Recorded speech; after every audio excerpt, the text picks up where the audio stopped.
You want me to keep reading? Yes?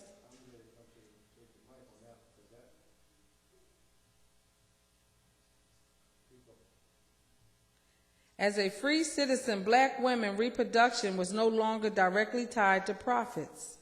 In the new context, black mothers became the object of fierce eugenics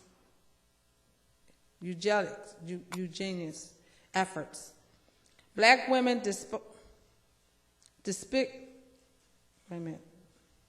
became object of fierce ingenious efforts.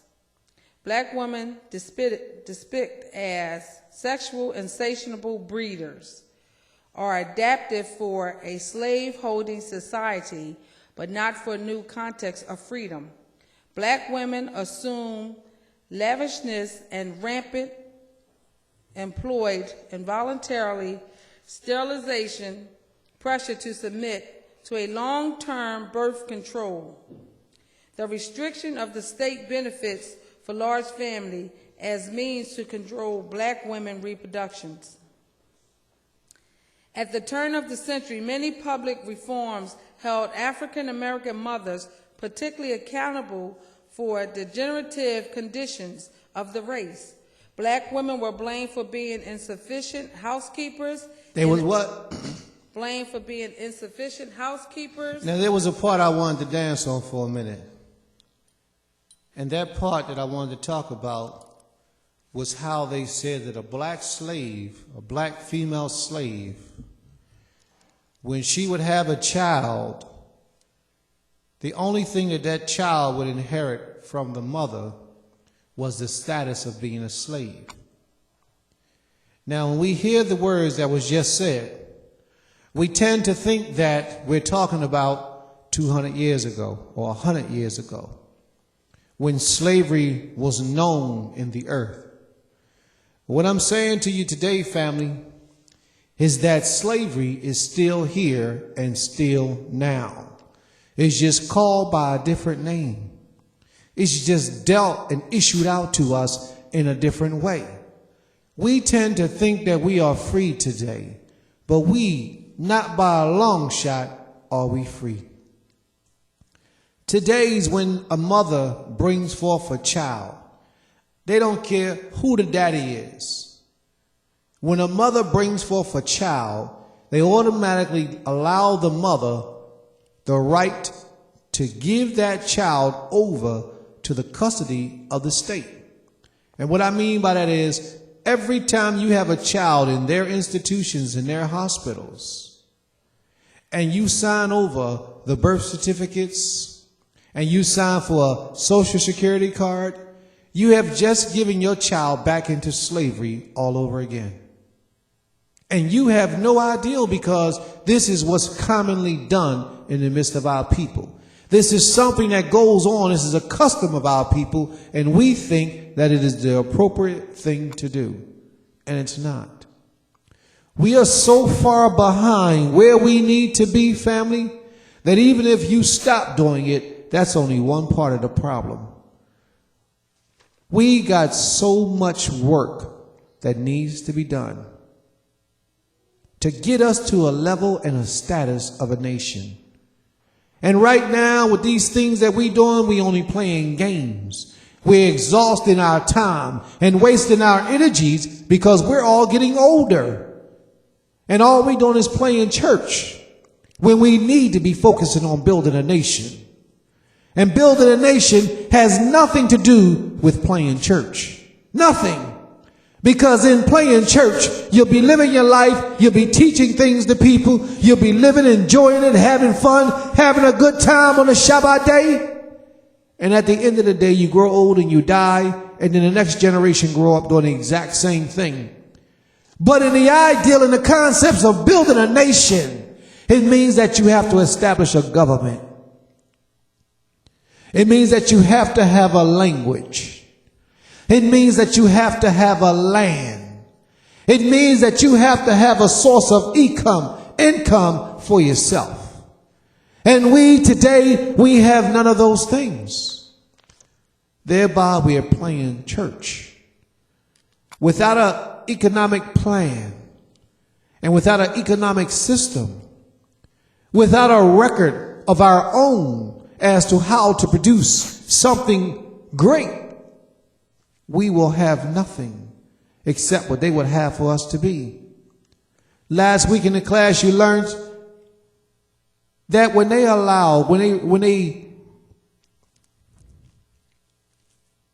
in 1863, at the signing of the Declaration of Independence, the Civil War, we think that the Civil War was being fought over slaves, but it wasn't.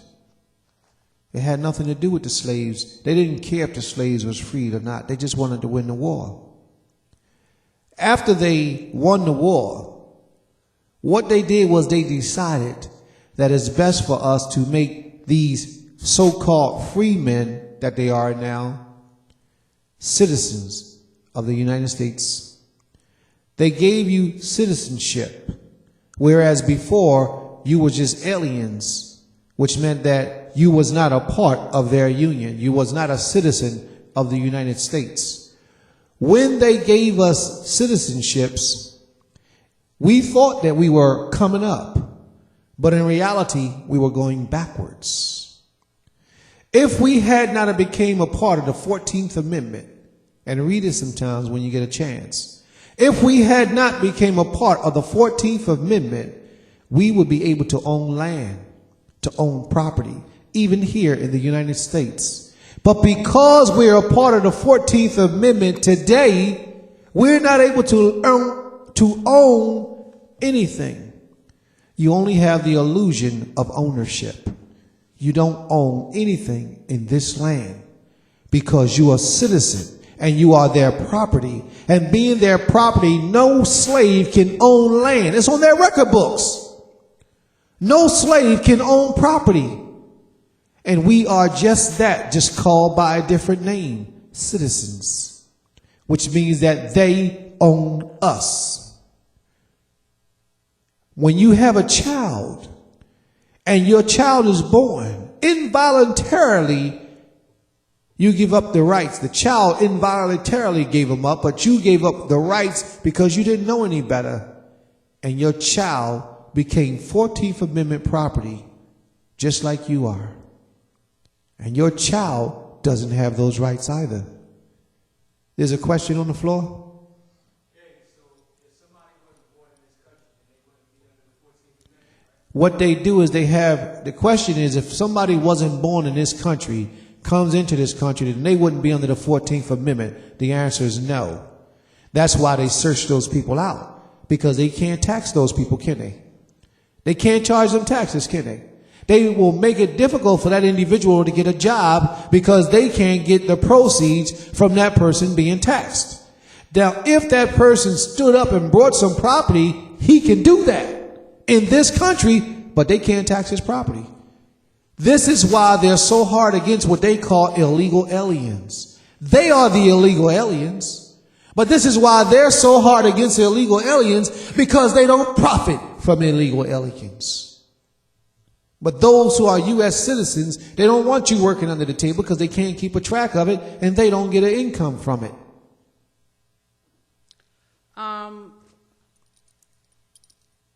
It's a known fact that on my job we have officers that is from other countries like India, Pakistan, things like that.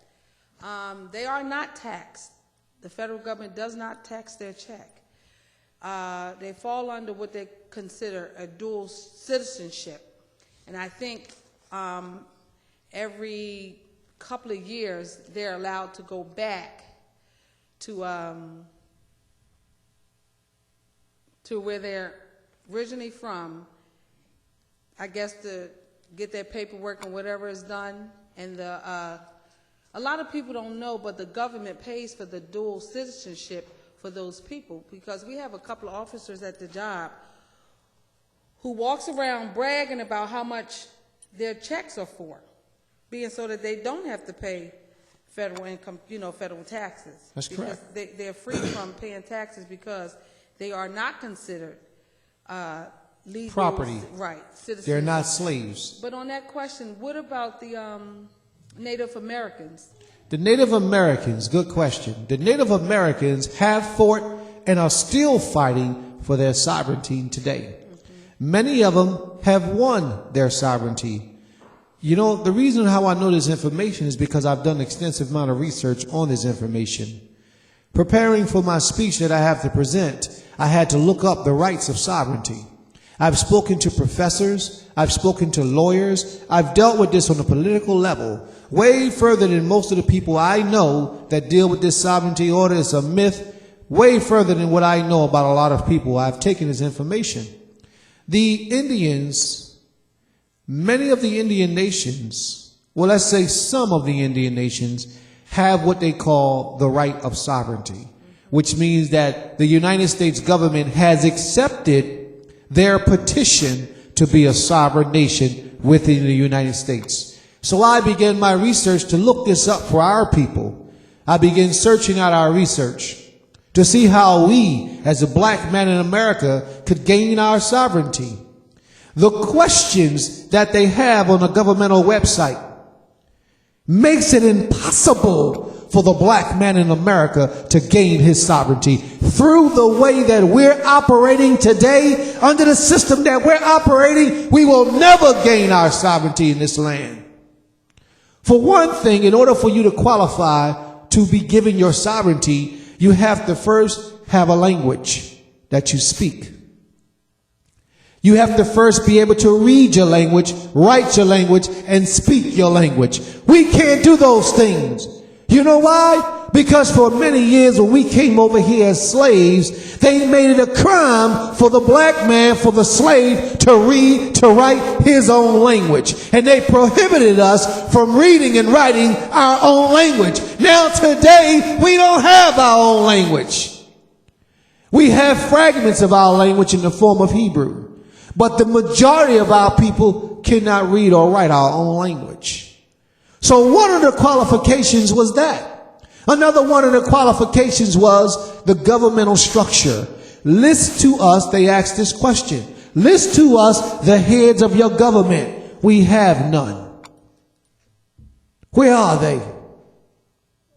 Because most Israelites don't want to fall under the rule or the jurisdiction of anyone. So as long as we continue to walk in that order, all of our children will be born slaves.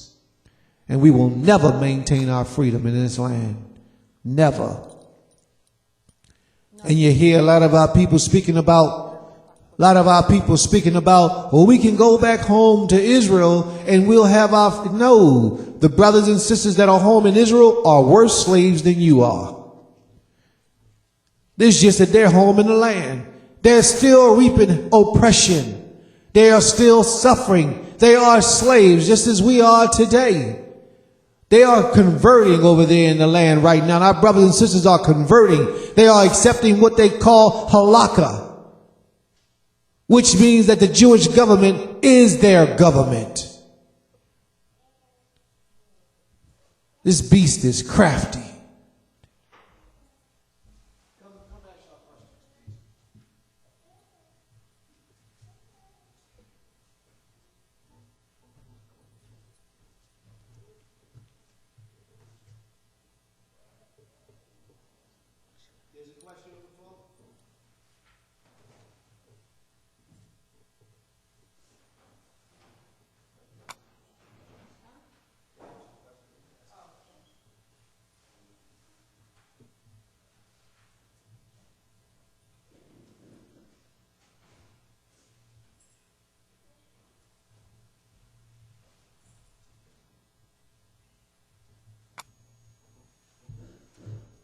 Just want to make sure I understand. Shabbat Shalom. Giving all honor and praise to the Most High King, thanking Him for this day and allowing us to be here, thanking Him for providing a leader in Prince Cass. Hallelujah. Hallelujah. All right, you're saying that if they're not born, all right, the dual citizenship, there's something that they would have to apply for, right? Like you don't automatically get it. No, you don't. You have to apply. When you come here from your mother country, you have to come here, go to immigration, and apply. And if they approve it, you have dual citizenship, meaning that you can leave this country, fly back and forth, do whatever, anytime you choose. And the government okays it. All right. So if they come over here and don't apply for dual citizenship, and they don't apply for it, then the 14th Amendment don't have nothing to do with them at all. No. So that Even if the 14th, even if they apply for it, it doesn't matter to them because they never are full citizens. It's something totally different. All right, well, this is what I'm trying to say. If it's somebody who come over here from another country, that they can buy property and whatnot and not be taxed for it. Correct. This doesn't matter what country it is. Doesn't matter. And what you're saying that, like, what we're trying to do is get land and property that the government can't touch. Exactly. Do you know that most of the commercial property in America is owned by Chinese, Japanese, and Korean countries? No. Nations? Yes. No, I didn't know. Most of the buildings in Washington are owned by those people in Korea and China and Japan. Most of them. We think that this stuff belongs to us, but it don't. A lot of it don't belong to this country.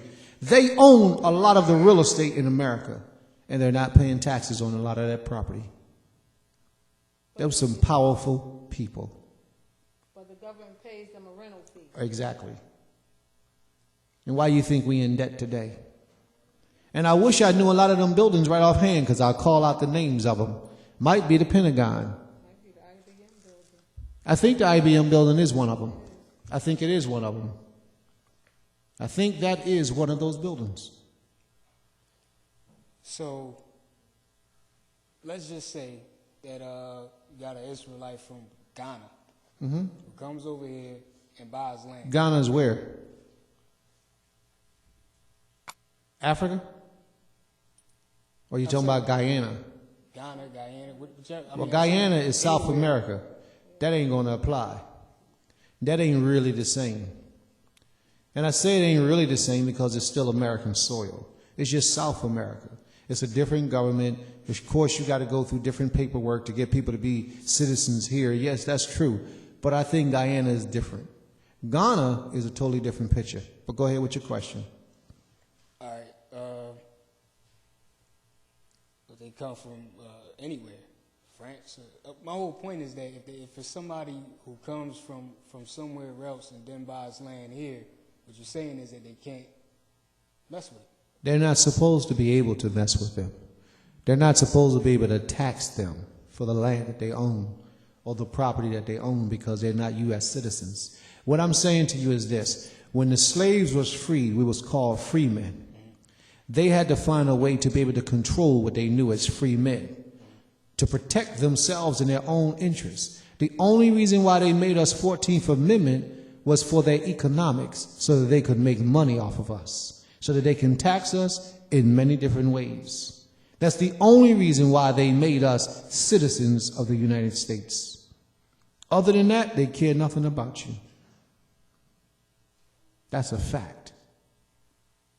Okay, so that.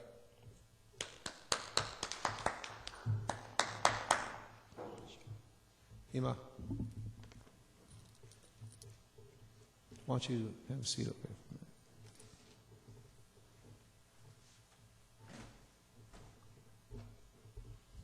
Shalom.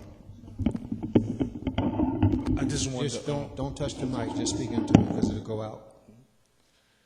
I just wanted to make a statement with Prince Maury Cass' teaching is correct. What happened was each state at that time was an entity that had sovereignty on itself before they joined the Union. And what happened was when Abraham Lincoln signed the Emancipation Proclamation, he supposed to have paid the states for their slaves, which he never paid the states for slavery. So you can't really amend the Constitution. The Constitution really can't be amended. So you're really not even a citizen. You're just still in that status as shadow property slavery, which you fall underneath the contracts of a jurisdiction of insurance companies. So in order for you to have dual citizenship, these nations have to be an ally to America. Like somebody from Africa, Haiti, they can't come and get dual citizenship. You have to be have a part of this union with America in order to have dual citizenships. So there's only but certain countries allow you that America will accept dual citizenship from. So, and then that was about it. That's it. Hallelujah. So the point that's being made, family, is that when the mother will produce a child, that this child will automatically be given over unto slavery. And that slavery will be perpetuated throughout our history because no one will stand up and get us away from the position of being their property. We are 14th Amendment slaves. That's what we are. But as natural slaves, they couldn't tax us because we wasn't their property. Now, the brother was speaking about before they became a part of the Union, that each state, which was known as colonies at the time, they had to also voluntarily accept the Constitution of the United States, which meant that they had to ratify the Constitution, which means that they accepted it. They would examine it, they would accept it, and that which made them a part of that union. When we go into the hospitals and we have our children, we are reading over a declaration of that Constitution, and we're signing our property, which is our children that have come from our loins, over to the government. Every time you have a child and you sign a birth certificate in the hospitals for that child, that's what you're doing. You're allowing slavery to continue. Read on, please. The black women were blamed for being insignificant housekeepers, inattentive mothers, poor educators of their children, because women were supposed to maintain society's moral order. Black women were being blamed for not being educators of their children. Is that true today, family? We teach our children today. Are we sitting our children down in our homes and educating them? No. We're giving our children to homosexuals in the school districts and perverts in the school districts to educate our children. A lot of the parents don't even go up to the school to see who's teaching their children. A lot of the parents don't even know what room the children are in or who the teacher is. A lot of us never even step foot in our children's school. As long as they're out of my way, somebody else can watch them for a while. I ain't got to be tied down with them. I got things to do. Just put them in a daycare, put them in a babysitter, put them in school. Just get them away from me for a while. This type of hatred is embedded inside of our children. The only thing we're concerned about is self. A lot of our women, we no longer sit down with our children and educate them as they did in the old days. Now, I'm primarily gearing this toward women because this topic today is about the mother of civilization. We would much rather give our children to someone else. We don't care what his religious beliefs are. We don't care what his sexual preferences are. We don't care what kind of foods he eats. We'll give our children to them for any period of time just so that we can enjoy ourselves.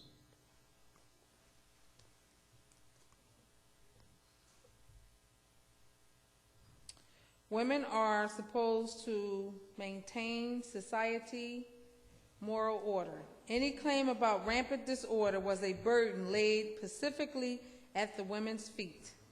In 1904, in a pamphlet, 1904, Experience of Race Problems by a Southern white woman, the author claims black women. They are the greatest menaces possible to the moral life of any community where they live. Wow. The greatest menace possible to the moral life of any community. They are the greatest menace, pests, pain, trouble. Speaking about our black sisters, you see how they feel about you, family? Hold 1 second, please.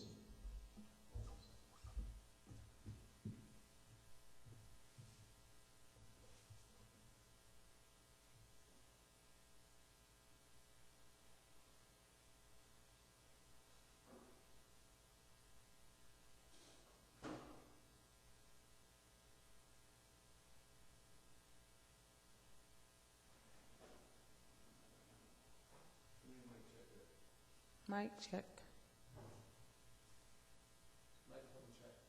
Mic check.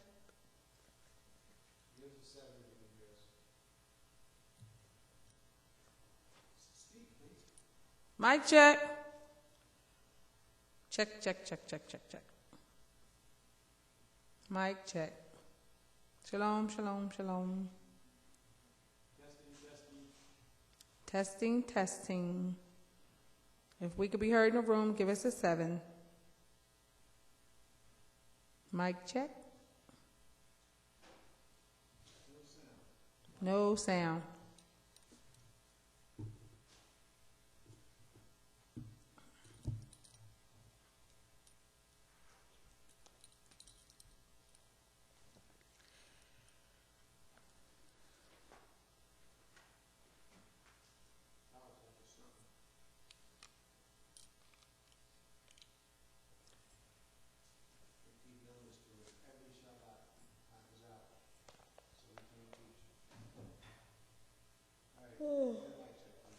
Mic check, mic check.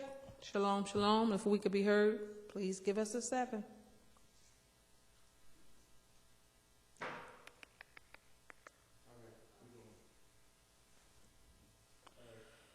Okay.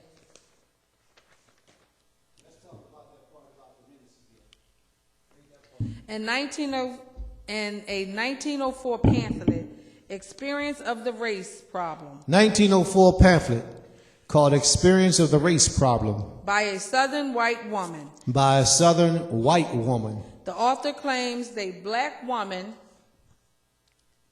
the black women are the greatest menace possible to the moral life of any community where they live. That means everywhere where you go, you dominate, and you will destroy the fabric of that community. That's what they're teaching. Back in 1904, they had that impression of you as if you were trash. And many of our sisters today are living even almost 100 years later, over 100 years later, proving that it's true. This is not the destiny that we have, family. We don't have to fall into the tricks and the traps that they lay out for us by destroying our children, both mentally, physically, spiritually, emotionally, and financially. We don't have to destroy our children in this manner, family. We don't have to destroy the future and the hope of a great nation by trying to have our pastimes filled with fun and lavish cars and sexual, how can I say, sexual habits. And that's the bigger right there. That's the thing that destroys us the most. Those sexual desires. It's not our fault in the conditions that we are in for the most part, family. A lot of the things that we allow to go through our minds are because they push it out there in the public for us to gravitate and to take hold of it. But the thing is that you don't have to participate in those things. You can improve yourself. They don't have great expectations of you, black man or black sister. They don't expect too much from you. A lot of the problem is that we make it hard for ourselves to be educated because we turn away from education. We make it hard for ourselves to come together as a people because we turn against every unification process that an Israelite or a black organization would try to come up with. We shoot it down before it even gets off the ground. We turn against our own selves. We hate our own people. We destroy our own seed. We have been programmed to do these things, family. And we have learned to pass down that programming unto our children. And it's time that we change direction. Now you have a voice that's speaking about change, a voice that's talking about honor, about respect, about demanding what is yours, about formulating a government within the Israelite community. Now you have a voice that's speaking for you, that's fighting for your rights and your freedom. Will you support the voice, or will you turn away from the voice and find reasons, as we always do, to perpetuate our own destruction. Which will you do?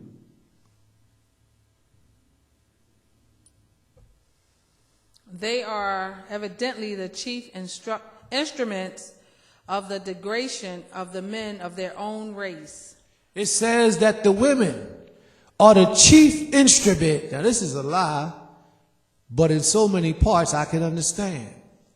It says that the woman, the sister, the black woman, she is the chief instrument of the destruction of the black man. How many times you called the cops on your man? Huh? How many times you made your man lose his mind because he found out you was having an extramarital affair?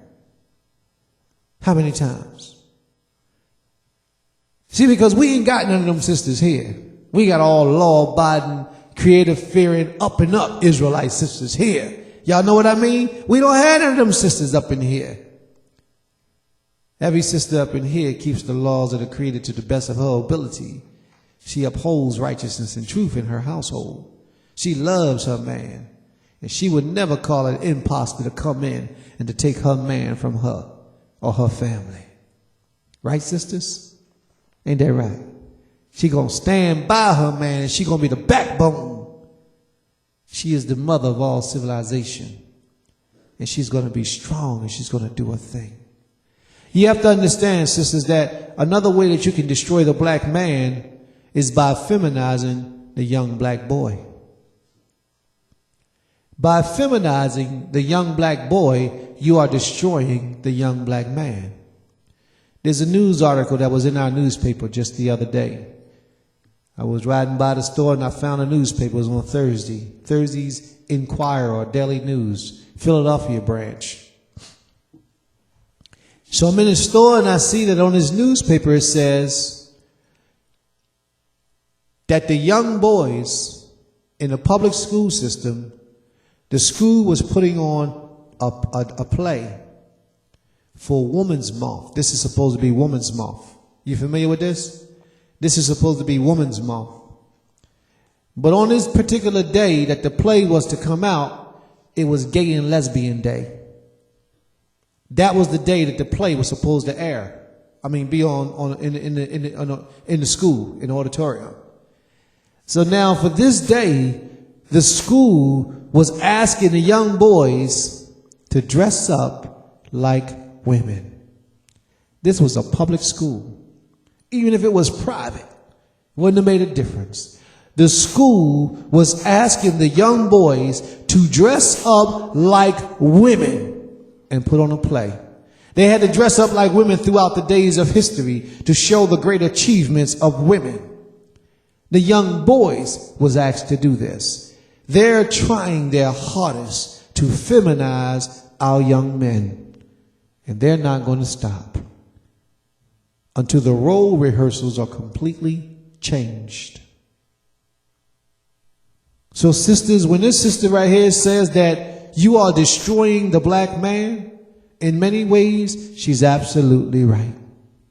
Because you are allowing them to be successful at feminizing your young men. So if you allow your young man to become sissified, then you are contributing to his destruction as a man.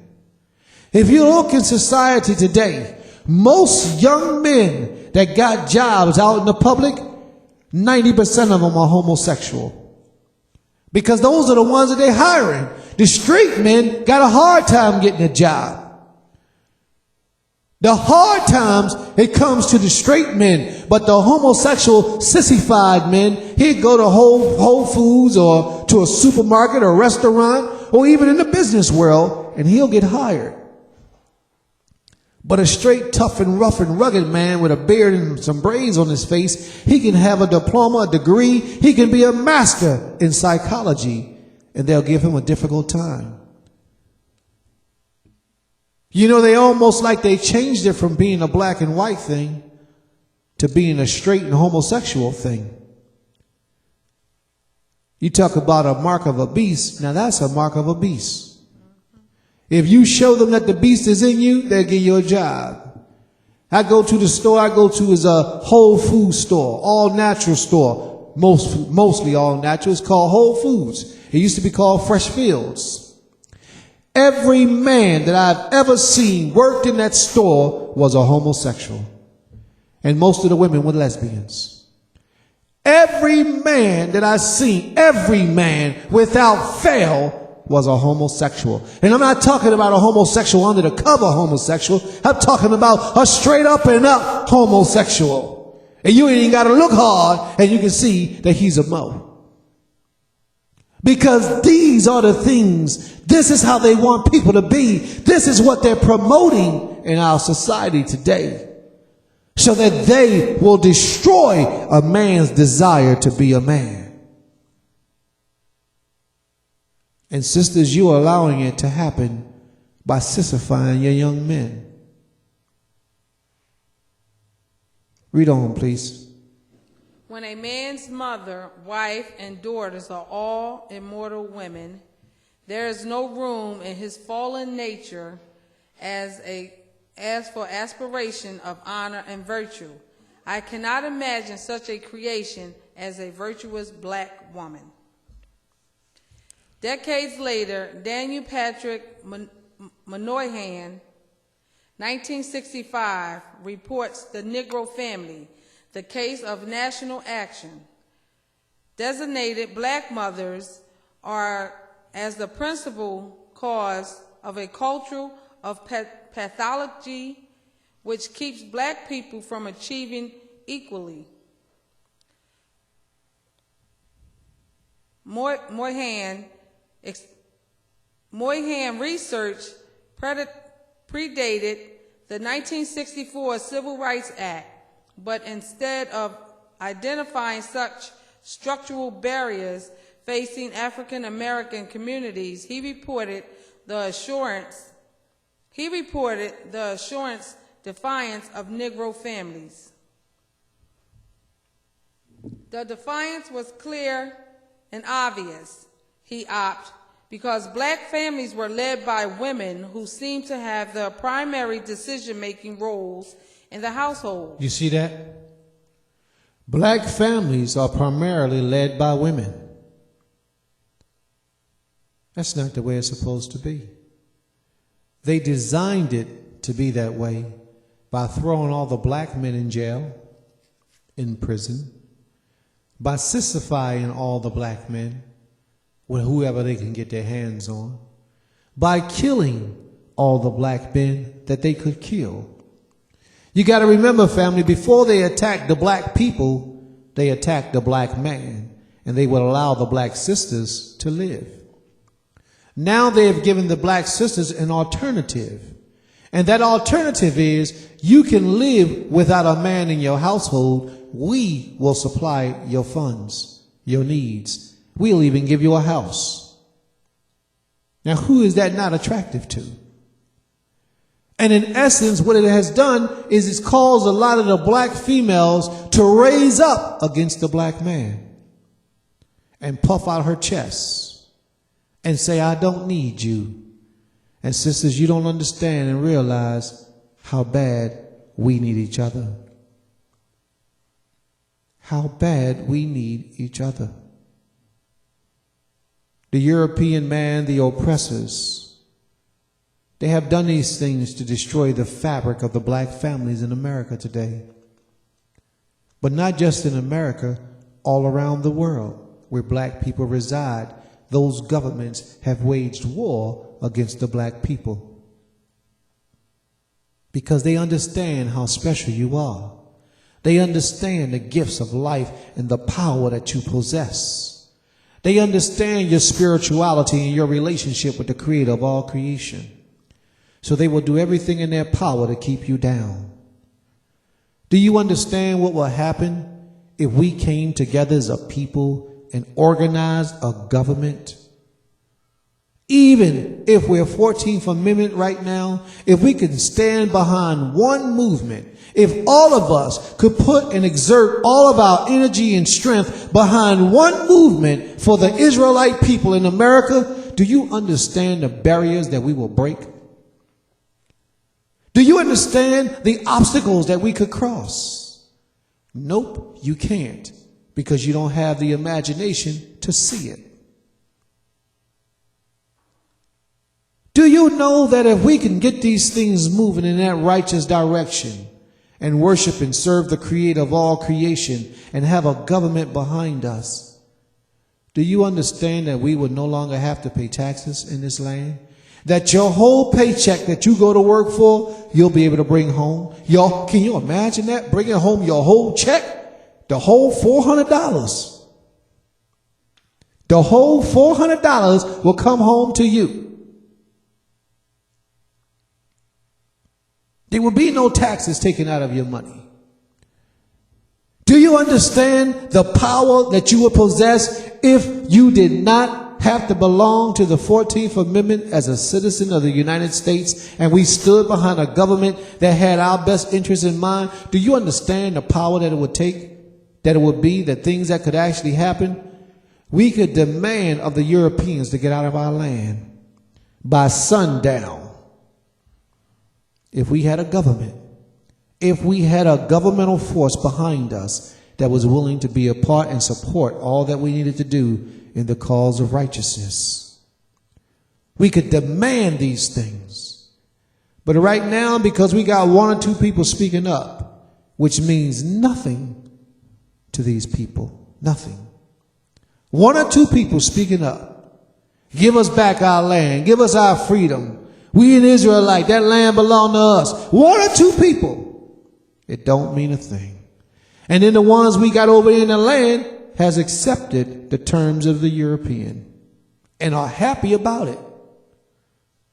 They're happy that they're accepted into that land as third-rate citizens. The land that their forefathers died in.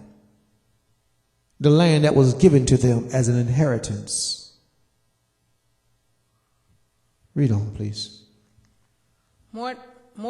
Moynihan's conclusion granted permission to 2 generations of conservative policymakers to imagine poor black women as domineering household managers who unfeminine insistencies on control both immaculated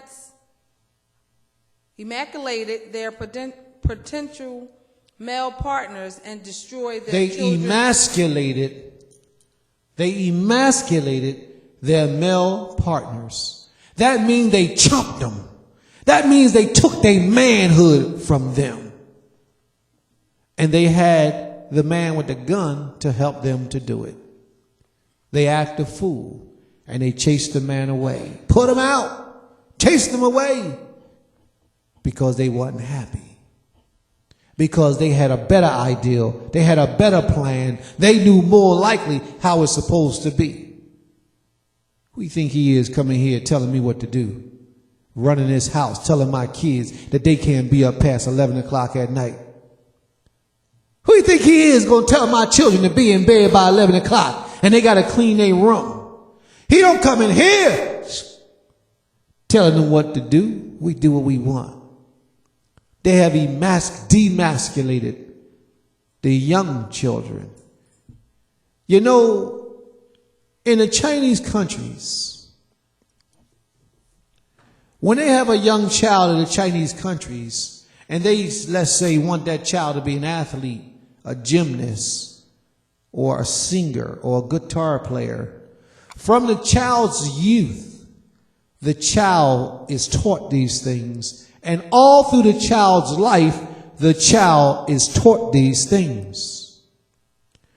Well, when you got a young black man in America growing up today, and all he's taught is how to be a female, what kind of man do you think he will grow up to be? And he will think that that's what he was intended to be. He could never imagine what it's like to be a man.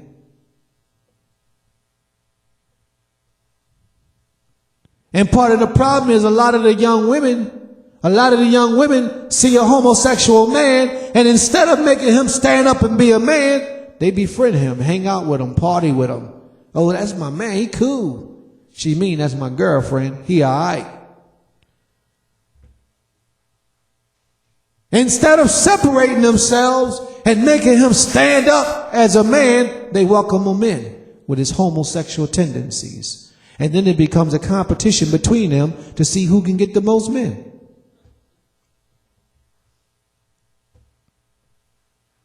This is the reality that we're living in today, sisters. You have demasculated the man. By when he was a child, you didn't teach him responsibility. You didn't teach him to protect his young sisters. You didn't teach him the principles of being a man and being a father figure and being the head of a household because you wanted the position for yourself. And you would run him out, not allowing him to see his father rule the house or rule the home. And what you would do is voice your opinion and stand strong, or get a weapon and chase him out, or call the authorities. And inside that young man's mind of seeing that type of behavior taking place in his house, he's destroyed. Inside of his mind, he learns to fear the police. So the only thing you need to do is threaten to call the cops on him, and he'll keep his room clean every day. I call the cops. You don't say I call your father. You say I call the police on you. Clean your room, boy. That room is cleaned every day. But if you say to him, I call your father, he's wondering, what he gonna do? He ain't never here anyway.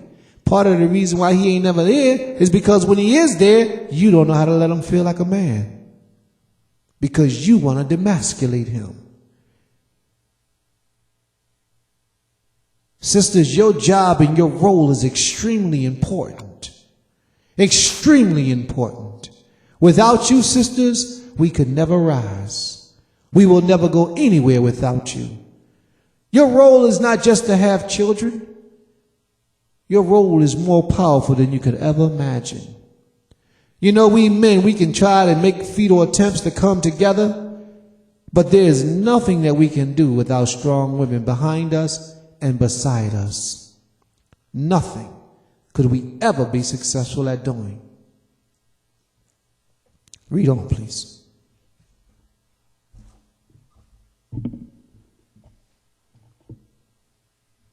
Black women are domineering household managers who unfeminize, insist on control, both emasculating their potential male partners and destroying their children's future opportunities. Moynihan report encouraged the state not to view black mothers as women doing their best they could do in tough circumstances, but instead to blame them as unrelenting cheats who unfairly demands assistance from the system. Black women are again blamed as central cause of social and economic decline in the early 1990s, when news stories and popular films about crack babies became dominant. News stories and popular films about crack babies became dominant in society. That's another thing that you do, sisters. Now, they say that they have no proof. The studies don't prove that crack destroys children. Crack doesn't just destroy children physically, it destroys them mentally. It destroys. See, if the brain doesn't have certain chemicals inside of it, the brain won't work properly. You cannot do certain things or accomplish certain things in life because your brain does not function properly. That's what you call a retarded person, or mentally challenged is the soft way of saying it. He retarded. Mentally challenged. Because their brain does not work properly or normally. They cannot rationalize certain things. A lot of that comes from different toxins and poisons that you put into your bloodstream while pregnant. A lot of deficiencies happen in that order. A crack baby is oftentimes born with a deficiency in the brain. And he does not have everything that it takes to rationalize, which means that a crack baby can stand on a corner, sell drugs, somebody come up and try to rob him, he shoot him, kill him, go right back to selling drugs again as if nothing happened. Because he can't rationalize in his mind that he shouldn't be out there selling drugs. He can't see that. He has a mental deficiency. Some of them don't even have a conscience. Some of them just walk around terrorizing just to be terrorizing because their lives are so distorted. Now, you who comes from a pretty decent life, you may not understand what it is that I'm talking about.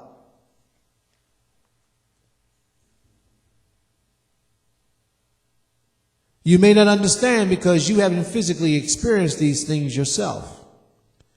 Talk to some of the people you know. Go down in some of these projects and these hoods, these ghettos, and talk to some of the people. Or go, matter of fact, go visit some of the hospitals and you see the young men or the young women paralyzed in the wheelchairs.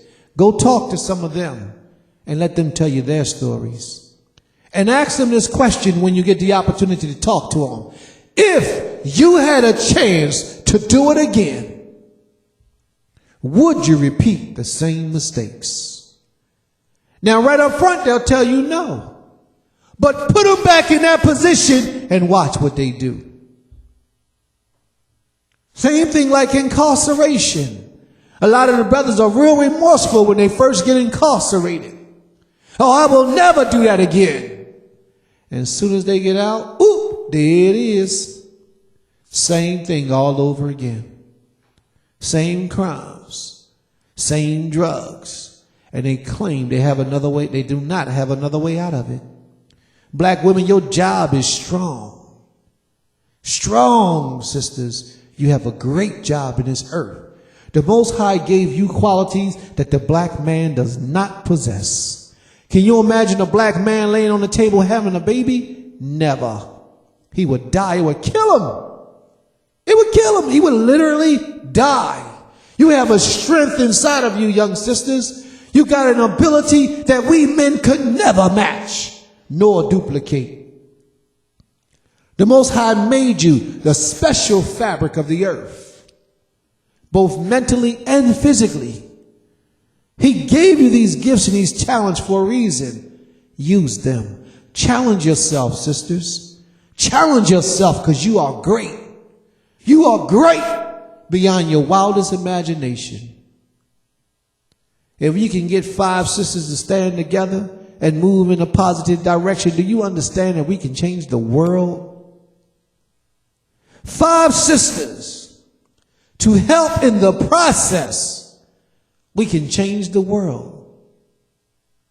We got to stop tolerating this nonsense that we're tolerating, sisters. Don't worry about looking good and smelling sweet all the time for the world. You got to wear shirts with your breastises hanging out and your cleavages. Got to get tattoos all on your back and piercings in your navel, and then want to wear shirts so everybody can see your piercings and see your tattoos, revealing your flesh to the world, dressing like a harlot.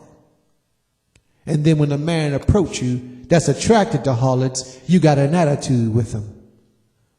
Doesn't make sense. Dress like the queen that you are, my sister. Cover your bodies up. Come out them pants. Get them pants back to the men.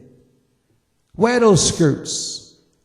Nice, formally fitted skirts that ain't revealing too much of your flesh. You know, kitonics, the shirts, the garments. Wear those nice clothing. And if you choose not to wear garments, then wear clothes that are decent in size, that are proportioned for your body, but not too tight. You still want to feel like a woman, and I can understand that. But at the same time, you don't want to be mistaken for a man.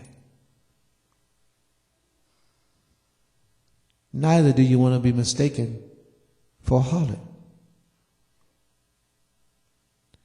And a lot of our sisters have lost control of honor, self-respect, self-dignity.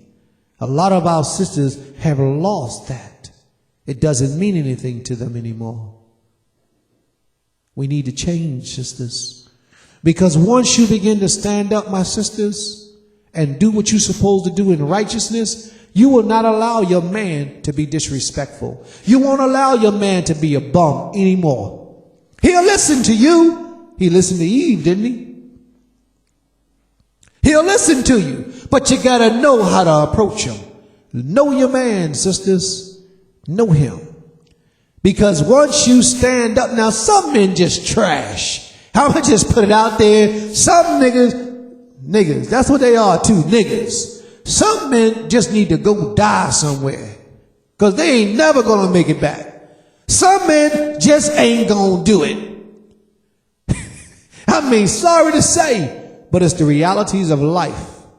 That some of us, no matter what the Creator put in front of us, no matter what obstacles, no matter how many times he do what he doing to us, some men just ain't going to never get it together. And if by some grace that the Most High see fit to cause them to get it together, then we'll have a place ready for them. But right now, we got to turn our backs on that situation and we got to move forward. Because if we don't, those ones that ain't going to get it together will bring us down with them. And we will be slowing up the process of our redemption and our return. So sometimes we got to cut them off. And anybody that ain't with it, keep it moving. Keep it moving. Because if you keep on going back for the dead weight, the ship will get heavier and heavier and heavier until the ship sinks. Any of you know anything about an airplane? Airplane fly through the sky, soar amongst the clouds. It soars amongst the clouds like a bird. But if it's too many people on that plane will fall like a rock. It'll soar for a minute, and then all of a sudden, it'll drop like a stone from the sky. And if we keep bringing all this dead weight, people that's not going to be fruitful in what this is about, you know what I'm talking about, brothers and sisters. I'm talking about the brothers and sisters that want to argue. They just come to rooms just to argue.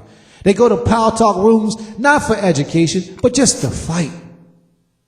Just to fight, not to better their lives, but just for entertainment. You got brothers and sisters that come to the temple when they come, if they come. But what is the purpose, the reason, the ulterior motive? Just to cause division and separation. And then as soon as somebody stand up to try to do something positive, something in the right direction, they're the first ones to say, oh no, I ain't with that. I don't want to be a part of this. I don't want no parts of that. Because we are the destroyers of our own people. And right now our attention is focused on our sisters. A lot of our sisters possess a strength that they know not that they have. Read on, please. I just wanted to make a statement about the crack babies. Me and a couple of co-workers, probably not even a week ago, was just discussing the fact of the juveniles that's incarcerated, and we were saying about just the horrendous crimes that they're committing. And when we was talking about, the first thing that came out of her mouth is the fact that they're crack babies. That's right. You know, they have no understanding of what they're doing. They don't have full function of their brain. That's why they're so able to do, like you said, things without remorse and think, that's right. So what, I did it. You know, that's and right. Let me at it, I'll do it again. That's right. But it's the truth. These youths and stuff that's made it to teenage stage are the results of crack addict mothers. That's right. Now they're like 24, 25. Right. They're getting older. But they are the result. They are the direct result of crackhead females and crackhead men producing children. And a lot of those children grow up in foster homes or they raise themselves on the streets. A lot of them are really rebellious toward life because their mamas, their daddies wasn't in place. We got a lot of work to do to build this nation, family.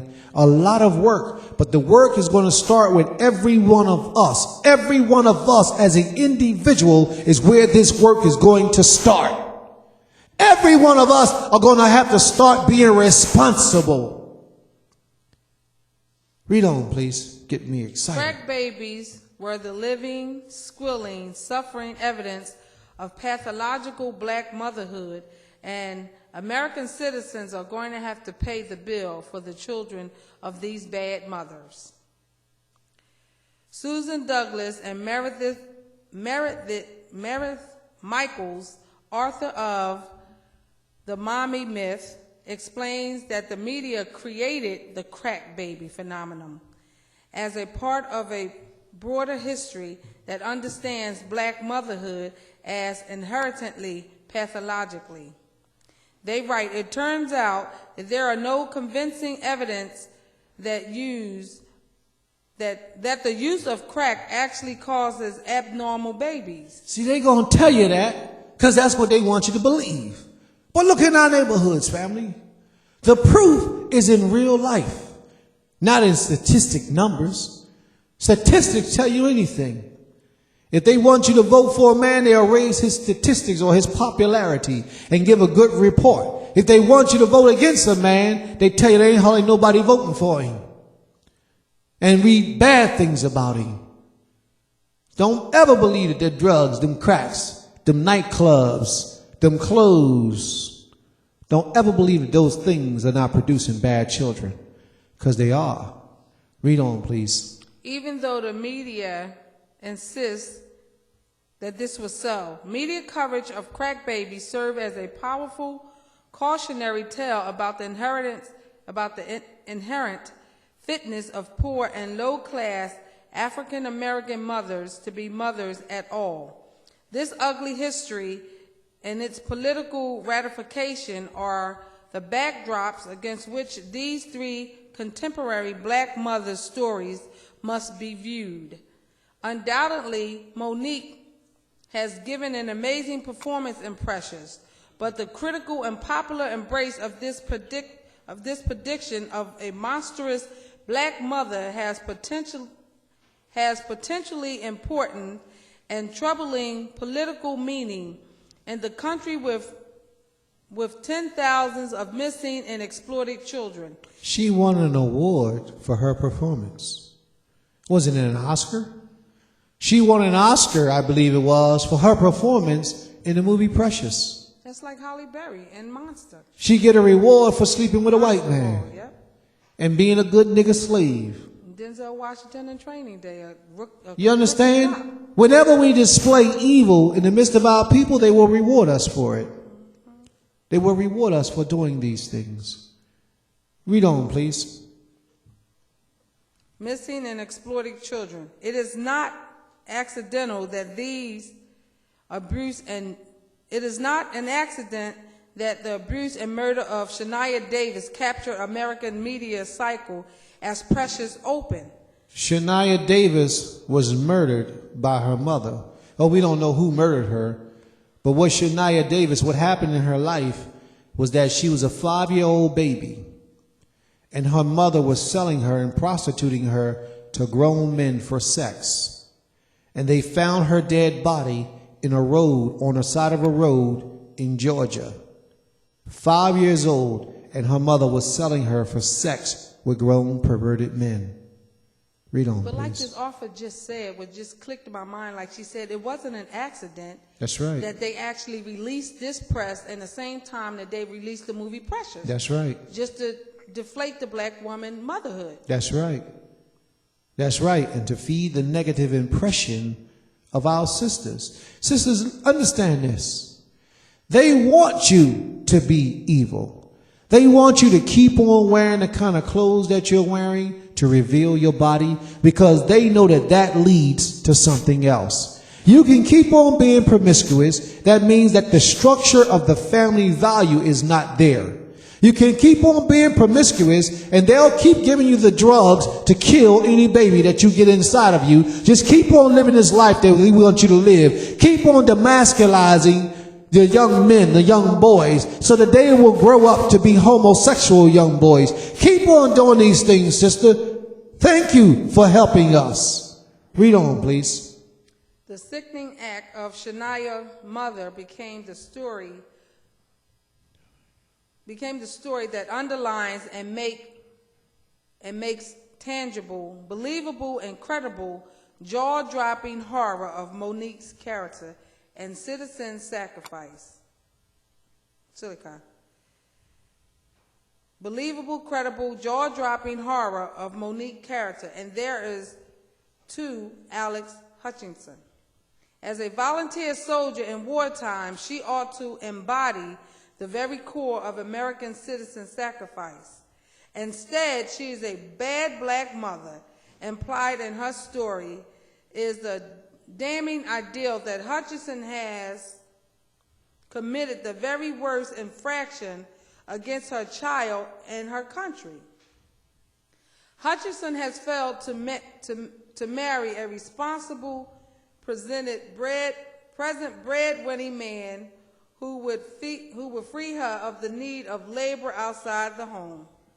Hutchinson does not stand on the home front clutching her weeping young child as her man goes off to war. Instead, she struggles to find a safe place for him while she heads off to battle. The motherhood is not idyllic. It is problematic. Like so many other black mothers, her parenting is presented as disruptive as her duties as a citizen. It is worth noting that Sarah Palin's big public comeback is situated right in the middle of this news cycle, full of bad black mothers. Palin's own eyebrow-raising reproductive choices and parenting outcomes have been deemed off limits after her skirmish with a late-night TV comedian. Embalmed in Palin's white motherhood still represent a renewal of each of these stories, situated in a long tradition of pathologizing black motherhood serve a purpose. Each encouraged Americans to see black motherhood as a distortion of true motherhood ideas. In fact, its effect is troublesome for all mothers of all races who must navigate complex personal, family, social, and political circumstances. I think when she was talking about Sarah Palin, she was talking about the fact that Sarah Palin's daughter had a child out of wedlock, and how they thought that was comical as opposed to had it have been a black politician child having a parent, having a child out of wedlock, how they just really sabotage that. They thought that was funny. They didn't mark her parenting skills. Melissa Harris Lancewell, an associate professor of politics and African American studies at Princeton University, is completing her latest book. Sister Citizen, a text for colored girls who have considered politics when being strong isn't enough. I guess that's the title of the book. Mm-hmm. Okay. We're going to stop with you. The responses on this here is very good. What I would like you to go down to is the second response by the young brother, what's his name? Let me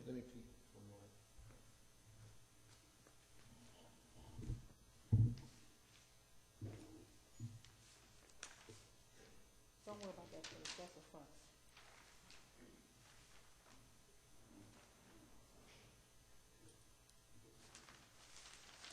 Right here. Where? The bottom, Kwame? The second response by the brother Kwame is the one that I would like to read at this time, and then we're going to stop with you, Ima. Responses on December 8th, 2009 at 5:22 p.m.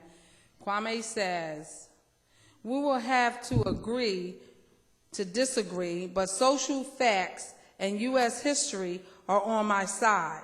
Black Americans and Native Americans are at or near the bottom of every equality of life indicators you can dream up. America was found and built upon the annihilation of the indigenous people. The annihilation of the indigenous people, black people. America came up off of our blood, sweat, and tears. They built this country, and they're still building it today. Read on, please. And the enslavement of Africans. Black people were inventoried with horses and with That furniture. means we were equal with their horses, with their furnitures, with their cars, and everything else they owned. We were equal to those things in value. Read on. We were equal. Black people were inventoried with horses and furniture, and with furniture for the most of American history. Post-Reconstruction led to what historians call the nadir of race relations, in where lynching, not to mention Jim Crow, the prison industrial complex, redlining, etc., were the prominent activities for white folks that took us right up until the 1950s. Black Americans were dejarred second-class citizens until the passage of the EEOP Act in the early 70s. I think my mom remembered Jim Crow vividly. They used to sing a song in Idaho. Hang 'em high, hang them niggas, how high? As high as the highest tree. So yay, how you think American works is irrelevant. P.S. I will go into how individual acts in the black community are scaled up. Previous post, but is not probably worth the effort. I type slow. Hallelujah. Now this is what I want you to know and understand, family. See, the values that we teach here at Temple Kepharim is values that is needed to rebuild a nation. You must first know your past so that you can see your future. Because without knowing your past, you are destined to repeat it. A lot of the places where you go, they're not teaching you things like this because these things are not educational to them. They're not entertaining to them. Their spirit is not in that direction. We have some more things that we would like to bring forward. Yvette, come please. Bati, speaking to Mike. We have some more information we would like to bring forward, and then we're going to go into a little lesson, another little lesson. Hallelujah. Are we still being heard in the room? Give me a 7, please. Read on, please. Hallelujah.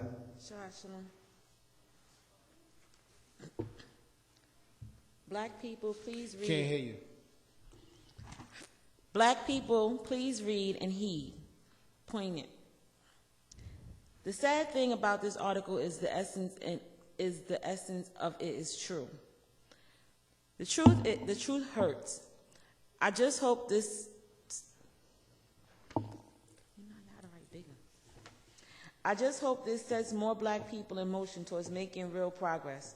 Chris Rock, a black comedian, even joked that blacks don't read. Help prove them wrong. Read and pass on. Please note, for those of you who've heard it, this is the article Dee Lee was reading this morning on a New York radio station. For those of you who didn't hear it, this is very deep. This is a heavy piece, and a Caucasian woman wrote it. Dee Lee, CFP, Harvard financial educators, Dee Lee, they are still our slaves. We can continue to reap profits from... Pay attention, please. We can continue to reap profits from... Come on, get up here. Y'all two, get up here. Read on, please. We can continue to reap profits from the blacks without the effort of physical slavery. Look at the current conditions of containment that they use on themselves. ignorance, greed, and selfishness. Their ignorance is the primary weapon of their containment. A great man once said, "The best way to hide something from black people is to put it in a book." When's the last time you read a book, family? When the last time that any of you, brothers and sisters, have actually picked up a book and read it? What's the last book you read? Other than the Tanakh. Matter of fact, for a lot of us, we can even include the Tanakh. What's the last book that you read? We now live in the information age. They have gained the opportunity to read any book on any subject throughout the efforts of their fight for freedom, yet they refuse to read.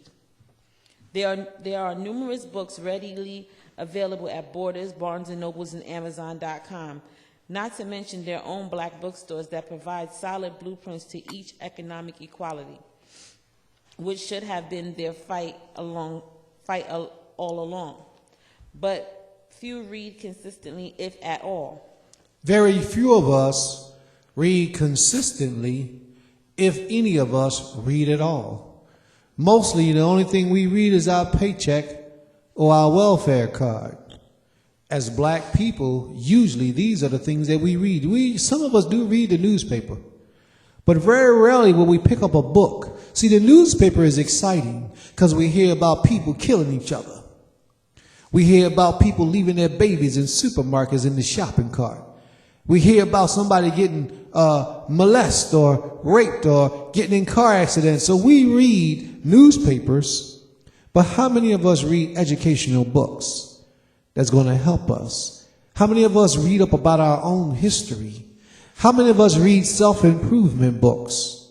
How many of us, I got a good one, how many of us read the Bible?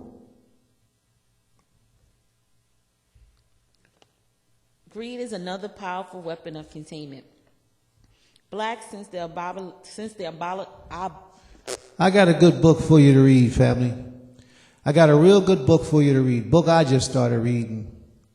And the name of the book is Slavery by Another Name. The name of the book is Slavery by Another Name. Slavery by Another Name is written by a man called Blackman. Forget his first name.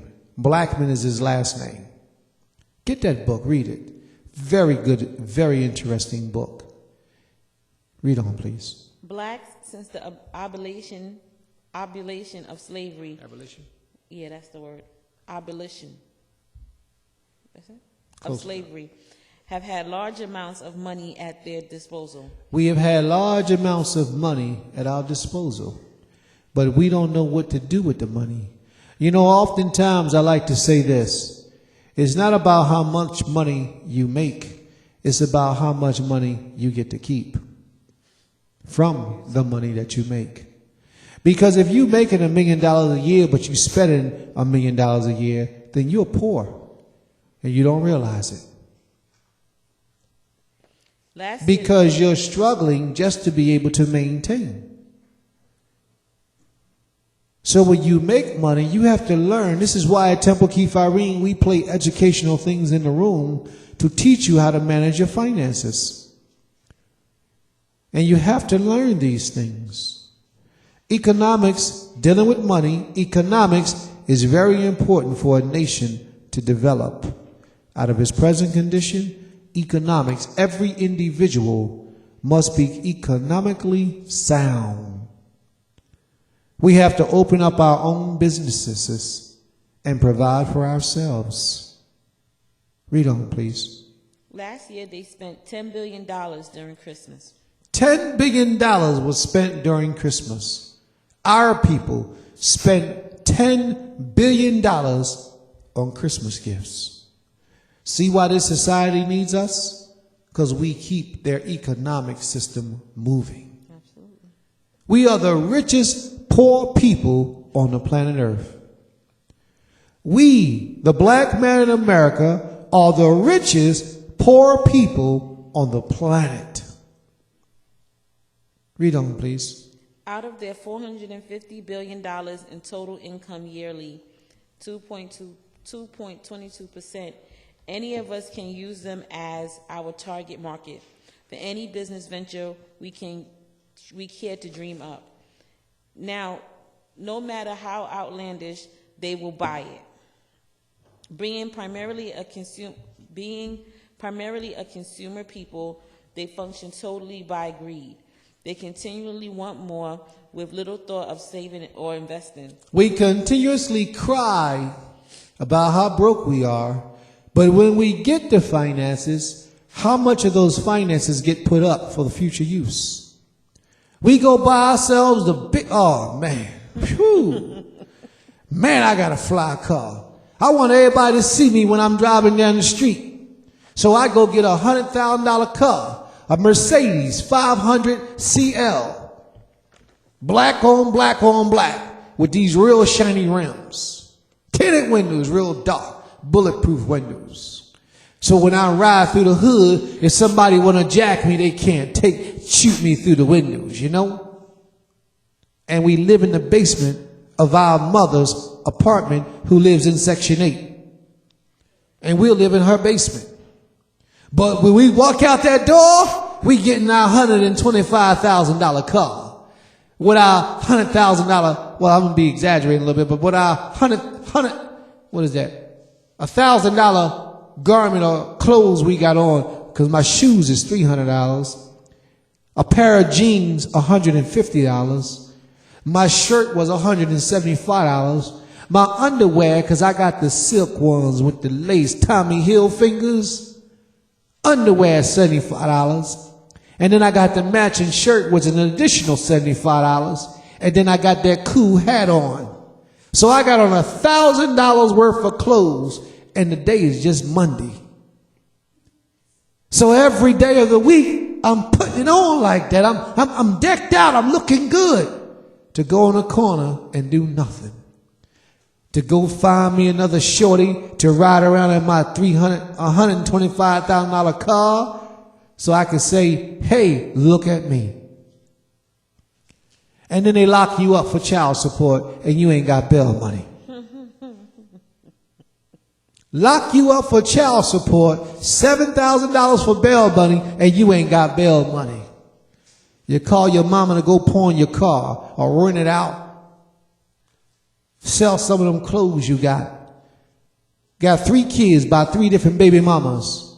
And none of them you're providing for with your $100,000 car and your $1,000 a day outfit. That's the mentality of the black man in America today. Am I lying, family? That's the mentality. Sisters, if you got a halfway decent man, thank the Creator.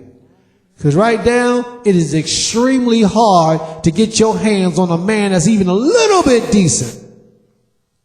Because most of them are homosexual, dead, or in jail. And if they ain't none of those 3 things, they hooked on the games, Nintendo, Xbox. What's the other game they got out? PlayStation. If they ain't one of them 3 things, they hooked on one of those things, and they ain't no good anyway. But you know why, sisters, is like this? Because you tolerate it. Because you allow it to be that way. Put that nigga out. See, I can call him a nigga because he a nigga. Anybody living like that is a nigga. Not because he's black, but because he's stupid. Mentally, he's been destroyed. Bring him up on charges. Bring him up to the leadership. Bring him up on charges. And talk about him. Put his business out in the street. Let everybody see how a piece of trash he is. How you and your children sitting back hungry got to wait for the government to feed you every month. And you ain't got nothing to eat. You ain't got no clothes to wear. And he goes and get a job and go out to work, and every time he get paid, he's out with his friends every day. Partying, hooping and hollering, chasing women. Spending all kind of money in the bar, buying rounds for everybody in the bar. But when it come time and his little baby needs some clothes or school or lunch for school, he ain't got it. Tell me I gotta wait. Ain't your check coming out the 5th of the month? Ain't you number 9? But he'll step outside of that $100,000 car, won't he? and drive up the block, won't he? And can't feed his own children. That's the reality we're in, family. But it's because we allow it. We allow it. The leaders of these places that allow the men to do these things are not putting down their feet, because he might give a couple dollars to the fellowship. Plus, when the leader needs somebody to do something, he'll come pick the leader up in that $100,000 car and ride him around. A leader like that. The sisters all like him because he looking good, look clean. You know, got pretty teeth. Sisters all like him. Got a $100,000 car. And his hat was $75. I like him. Don't even look at the history and how he just got 3 children by 3 different baby mamas that he don't even take care of, and that he was in jail for child support for a whole month because he couldn't get out. We don't care. Only thing we care about is the here and now. Well, he ain't gonna do me like that. Yes, he is. He gonna do the same thing to you because he got a track record. He did it to 3 women before you. So what makes you think he gonna treat you any differently? But I just want to ride in his car. Read on, please. They would rather buy new sneakers. They would rather buy some new sneakers than Rather invest buy some what? new sneakers They rather buy some new sneakers than invest in starting a business. than invest in what? In starting a business. Starting a business. Some even neglect their children and have the latest Tommy or Fubu. They will neglect their children, but they got the latest designer brand clothes on. Tommy, Fubu, Hilfiger. What they wearing now? Culture. What's some of the stuff they wearing now, y'all? Polo. They're saying Hollister, whatever. Cole Haan. Air Pastel. And ain't even taking care of their own children. But they'll have the latest gear on, driving a $125,000 car with $1,000 worth of clothes on his back, living in his mom's basement, who lives on Section 8. And he'll show up to the temple, and the leadership at the temple will say, "Shalom, Ma. Good to see you today, Aki. Glad you're here. Hallelujah." And sometimes it'd be the teacher. Sometimes the young brother might even be the spiritual leader of the place. And that's how he living. And got a whole lot of people up in his joint. Packed. Read on, please. And they still think that having a Mercedes and a big house gives them status, or that they have achieved their dream. They are fools. The vast majority of the people are still in poverty because their greed holds them back from collectively making their better communities. The vast majority of our people are still in poverty. And I always teach that we don't come up as a people until we all come up. Is that important? That's the key. We don't come up as a people until we all come up. One of us can't eat if all of us are not eating. And when I say all of us, I mean all of us that are fighting for the cause. I'm not saying you gotta, just because this man black or a man of color, you got to go out on a limb for him or her. And then when you go out on a limb on him and her, they just waste whatever it is that you gave to them. I'm talking about everybody that's fighting for this cause. We should all come up. I'm going to tell you right now, if the Creator blessed Prince with $100 million, every Israelite, Torah-oriented Israelite Knesset I know is going to reap the benefits. I don't care what differences we got. Shema, #1 on the list. You think I ain't going to break down? Oh, they already counted for. But everybody else that I know is all getting broke down, because that's the way it's supposed to be. Then we rise as a people. We build schools in every state, Israelite institutions of learning, every state, tax exempt. We teach our people, educate our people. And in these schools, we have everything from performing arts to the highest levels of business. We gear the minds of our young people so that they will grow up owning their own businesses, tax exempt, giving back to the people, so that they can feed the poor, the fatherless, the homeless, and the widows. This is how we have to do it. Anything other than that you're a fool. Let me get my hands on some cash and I'll show you how it's done. Believe me, I will show you how it's done. We will get it in, and the Most High will be pleased with us because of our actions. We will be doing for self. We will be eating the finest foods organically grown on our own land, our own soil that we sweated for. Matter of fact, we might get a couple of them to work for us as servants and give them a paycheck and let them see what it feels like to take half your check and call it taxes. Read on, please. Yes. I actually wanted to say that's what most of the Asian and African, those communities, and the Mexicans, they pull their money in to collectively take care of the community, and then they buy up everything and they put it back in, like they have like a pot, and that's how they build it. Even the, like, I don't know, y'all have Puerto Ricans, but in New York we have Dominicans that own the corner stores. They put their money in together and they buy a store over there, and they put some more money together and they buy a store, so that the whole family owns the neighborhood. But the problem is this. See, I proposed that to the people a while ago. The problem is this. We don't trust each other. So where we going to put the money at? Well, if my name ain't on the bill, then I don't want to put my money up in there. He looks too much like me. I can't trust him. You know what black man do with money? When black man get money, he buy a car. He buy a house. He sport women. We have to learn to begin to trust ourselves. And we can reverse this curse. Like she said, all the other nations are doing it. Why can't we? How many people send their money to Temple Kephirim? How many? How many? Raise your hand. Whoop, whoop, whoop. I'm afraid Prince going to run off with the money. What am I give my money to Prince for? What he talking about? What Prince going to do that's going to benefit me and my family and my 5 kids? What are you going to do why should I send my money to Temple Kephirim? For what? So Prince can get a nice garment? So he could take his wife on vacation? Why would I send my money to Temple Kephirim? That's how we feel, family. And that's why we're all suffering.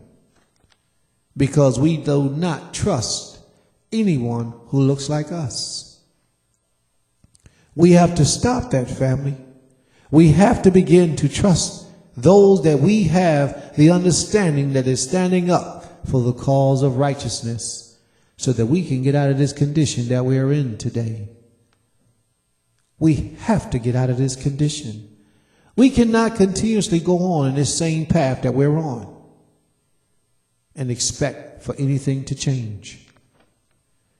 Finish telling us about the young black man that gets a couple dollars.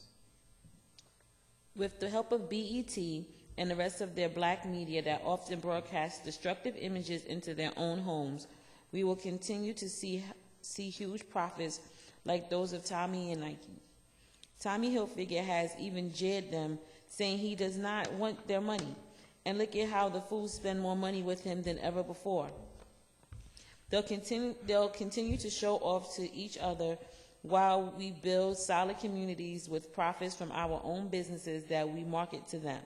Selfishness ingrained in their minds through slavery is one of the major ways we can continue to contain them. One of their own, W.E.B. Du Bois, said that there was an innate division in their culture. A talented tenth, he called it. A talented tenth is what W.E.B. Du Bois said that we have within our people, which means that out of all the people, only 10% of our people will have the business mind frame to do for self. The rest of the majority of our people will work for somebody else or don't work at all. He was correct in his deduction that there are segments of their culture that has achieved some form of success. However, the segment missed the fullness of his work. They didn't read the talented tenth.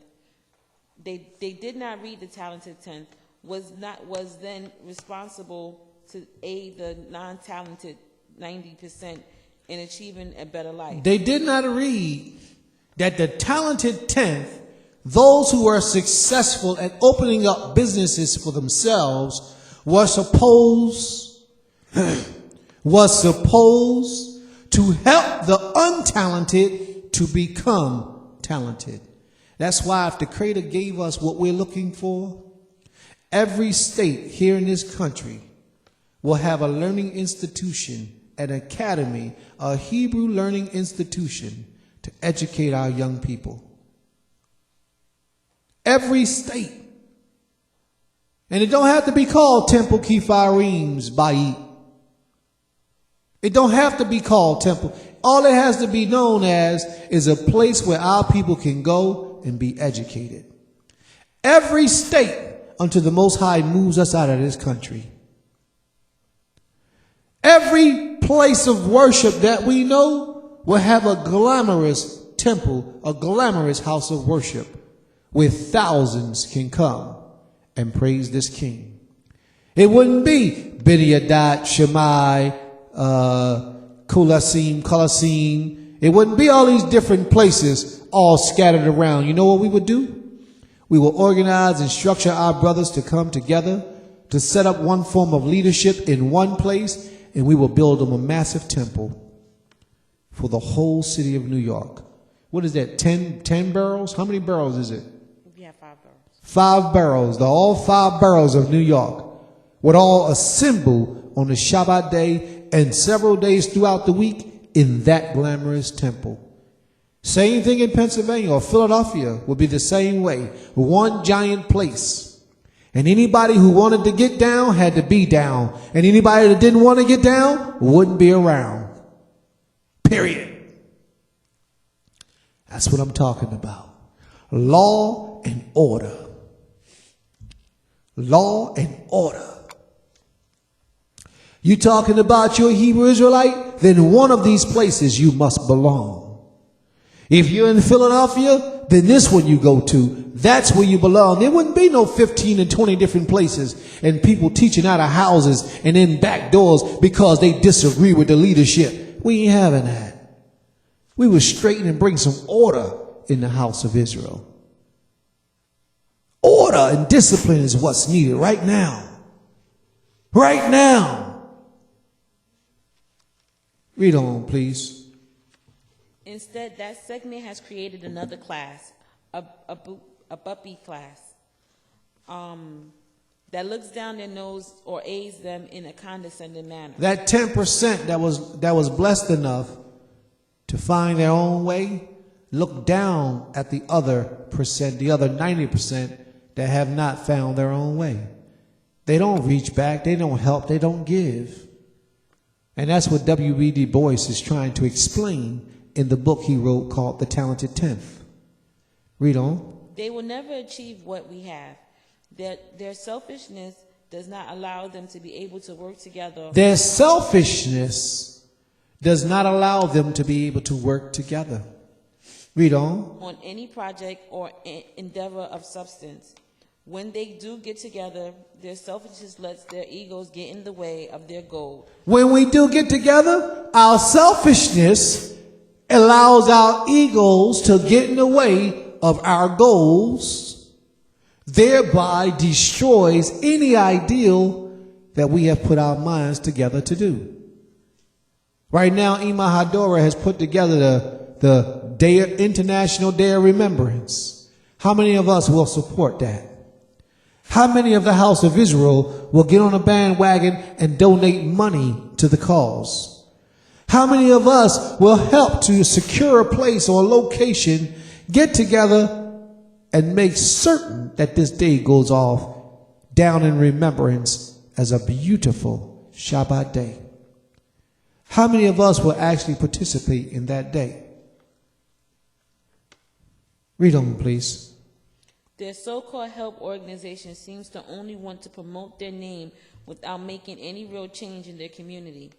They are content to sit in conferences and conventions in our hotel and talk about what they will do while they award plaques to the best speakers, not to the best doers. Is there no end to their selfishness? They steadfastly refuse to see that together each each achieves more. Team. Here's an example, family. Today is the Shabbat day. We're on Power Talk.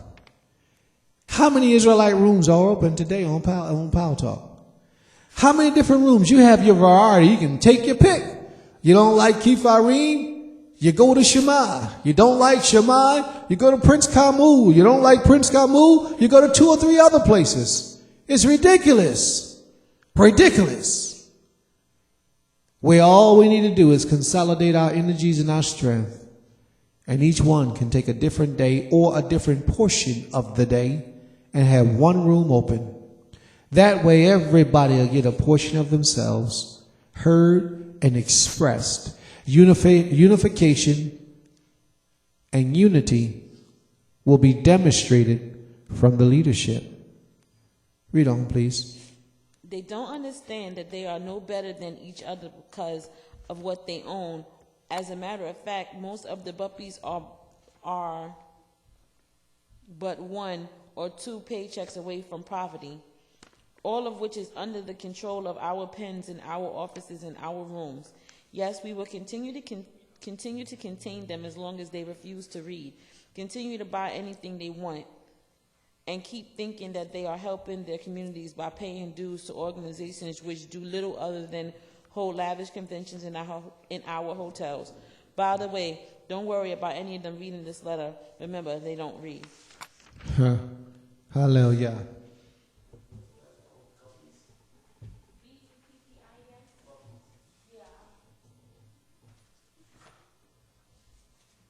Hallelujah. There you have it, family. What are we going to do? How are we going to come up? How are we going to work together to bring about something great for us and our people? How are we going to organize? How are we going to please the Most High King? What are we going to do that the Most High will once again look at us and smile and say, those are my children, the apples of my eye? These are the things that are most important right now, family. These are the things that we hold not dear unto our minds. Our minds must become free. The foods we eat and the medicines we intake are affecting our thoughts. More women under 40 are dying of heart disease due to clogged arteries. Breast cancer has been linked to the daily diet of a woman. Recent studies have proven that soy products help to prevent cancer in women. DNA and the placenta.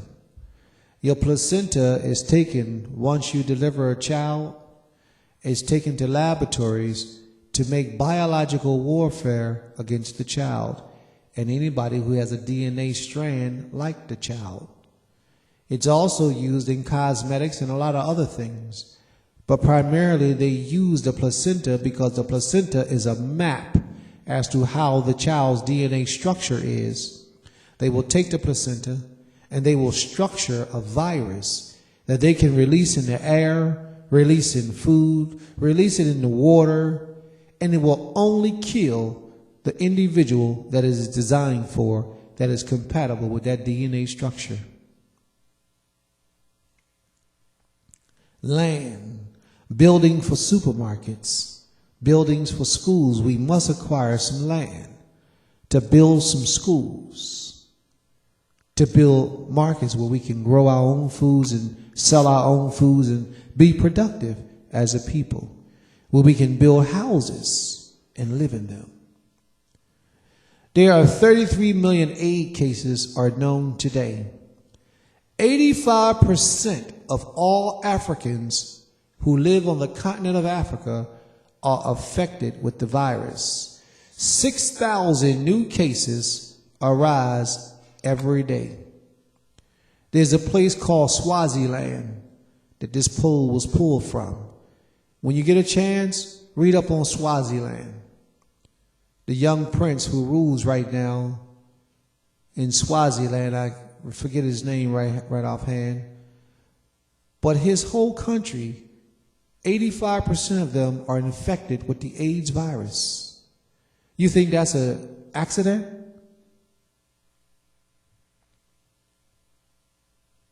$33 million AIDS cases are known today. Another thing I want to mention before we forget, family, is that we have been so-called freed in this land in less time than we have been slaves in America. Which, in other words, we have been slaves in America for more time than we have been so-called freed in America. We only been free for about, 100 years or so? 1776? Somewhere around there, like 100 years. But we've been in slavery here in America for 400 and something years. So we ain't been free all that long. And there's a law every 15 years, I believe it is, every 8 years or every 15 years, that the president has to sign. And if he doesn't sign that, slavery is reinstituted all over again for the black man in America. I'm going to do some research so next time I speak to you, I can bring you the name of that law so you can go and research it.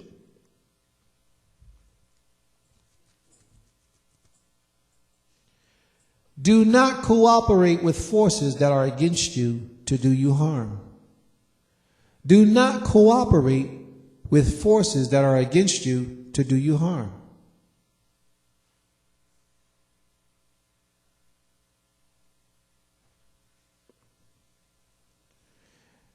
You know they have a national sale day. It's called Black Friday. Are we familiar with Black Friday? Black Friday in the black communities, the last Black Friday we had in the black communities, it says that it grossed $10 billion in the black communities. And then the Saturday after that, the aftermath of Black Friday, that next Saturday, it produced another $6 billion in the black communities. Now she said Christmas was 10 million. How much was Christmas? Do you recall?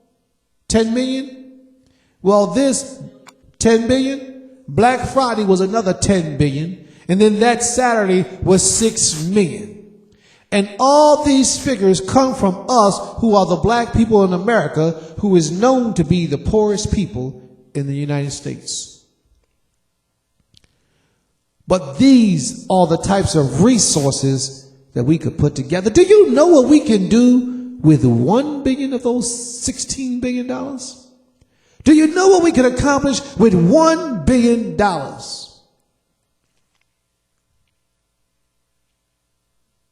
It means that your people ain't never got to be hungry again. It means that your children will never grow up unemployed again.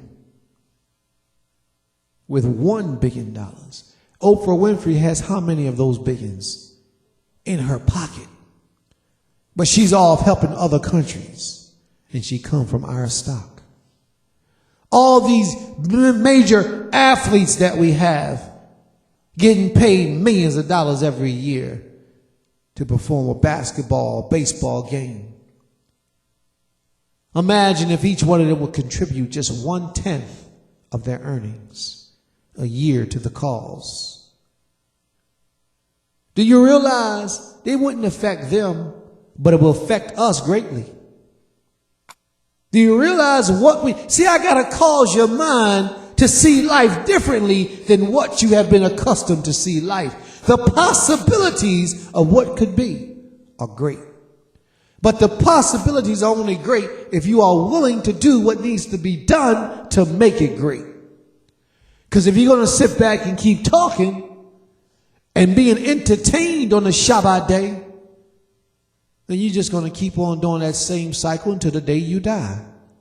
And your children will go up repeating that same cycle to the day they die. Thereby nothing would be being achieved. Is there sound in the room, family?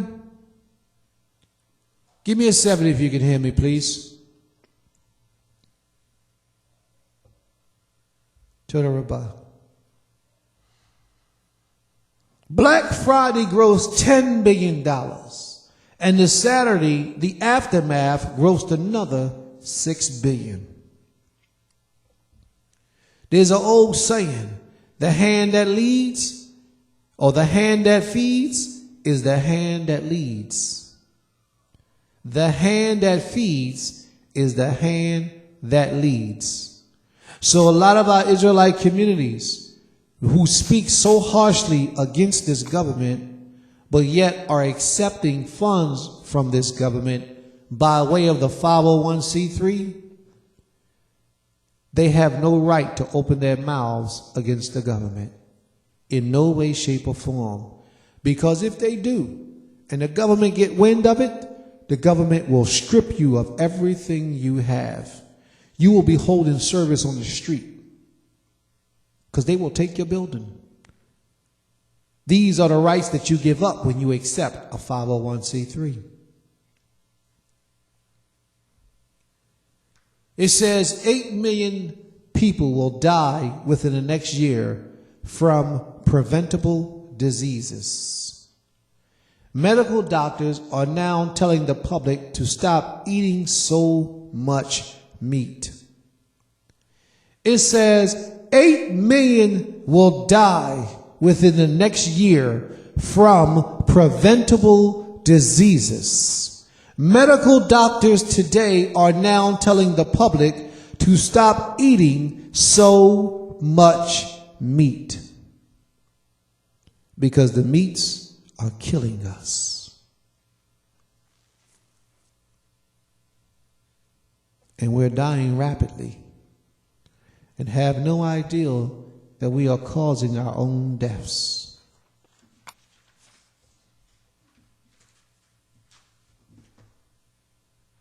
Before we go on, we want to know if there are any questions in the room.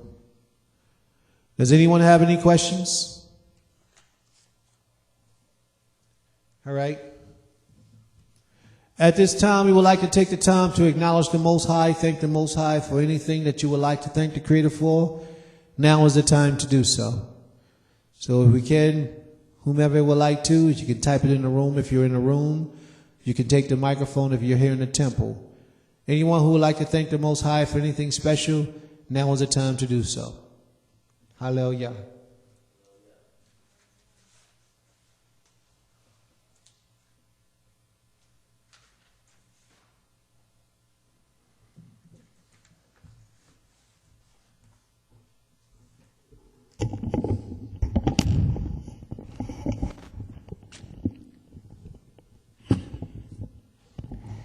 I want to thank the Creator for blessing me and protecting me and allowing me to be here today. And giving me food, clothes, and shelter. And allow me to go to school. And I don't want to say tired. Hallelujah.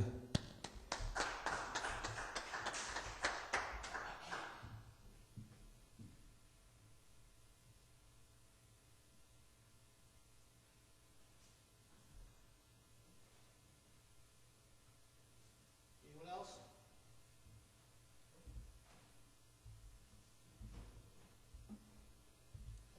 The mother of all civilization, the black woman.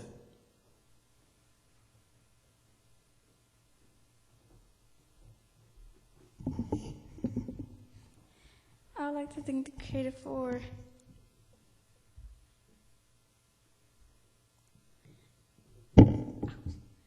allowing us to be here, today, for the season I've seen, for allowing us to go to school, and for allowing us to wake up today. Sorry.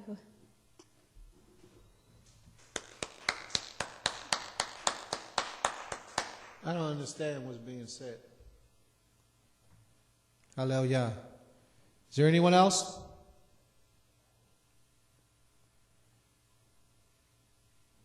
And family, for you who are in the room, you can type in your acknowledgments to the Creator if you like. Your thanks unto the Most High, the things that you may be thankful for. You can type it into the room. Shalom. I want to give our honor and praise to the Creator. I want to say Toda Yah for the breath of life, for food, shelter, and clothing. I want to say Toda Yah for letting us arrive here safely. I want to say Toda Yah for our spiritual leader, Prince Kaz. I want to say Toda Yah for knowledge, wisdom, and understanding. I want to say Toda Yah for allowing my Iman to get out of surgery safely. And I pray that she get home soon. Toda Yah.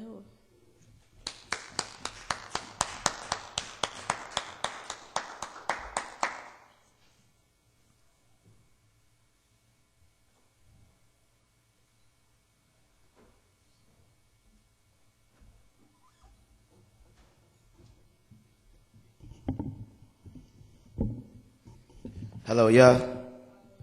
Hallelujah. Hallelujah. I too like to rise and give honor to the Most High, Yahuwah, Supreme Intelligence in the universe, thanking Him for all things and everything. Thank the Most High for our leader and the life of Prince Kaz, and the messages and various things that he come across online and various research that he does. I pray that the Most High would cause our minds to be motivated to walk towards the direction that Prince is motivating us to do. You know, a lot of times I can only speak for myself, but a lot of times I hear the things that he brings forth and some of the things that he gets offline, and I'm motivated for that moment. For while I'm hearing it, then like Prince says, oftentimes you get home and you go back to your own stuff and you go back to your own problems and your own issues, and you don't take those messages home with you. But I pray that the Most High would change that for me and for all those who may be going through the same kind of thing, that we're able to apply some of these teachings into our lives. But I thank the Most High for just being good in all other areas of my life, my Isha, my Balim. Thank the Most High for their lives. And I pray that, that I'm able to, be that leader that I need to be for them, and that they be the servants to the Creator that they need to be for themselves. Thank the Most High for all of you who are sitting in the audience and all those who may be in the room in Power Talk. I ask the Most High for a special blessing to your lives, and that He gives you what it is that you all need to be better servants unto the Creator. All those words of prayer pretty much for me and my household, that we will never fail the Creator, that we will always continue to go strong and push forward in the Most High. Hallelujah.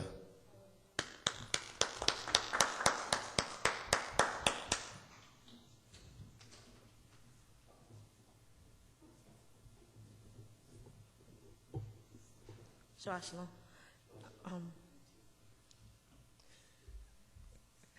I like to give all thanks and honor to the Creator of all. I'm thankful for all those things I don't even realize I should be thankful for. Mainly right now, I know I'm thinking of all the trials and tribulations I've been through, and I'm glad that I've made it through them, and that the Most High has seen me. The woman has never given me anything I couldn't deal with. Sometimes you don't realize it until it's over or near the end of it, that that was just another test and I passed it and I'm gonna move on. I'm thankful that there's some place that I could come when I need to come, and that my people are always gonna be my people and always here for me, and I always have places to turn and run and call home. I'm thankful for everything, just everything.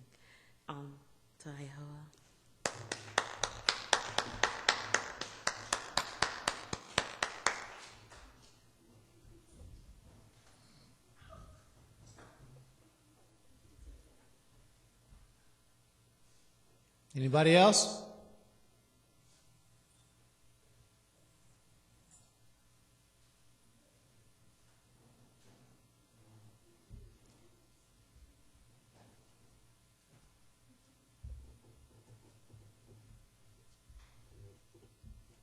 Shabbat Shalom. Shabbat shalom. I thank the Creator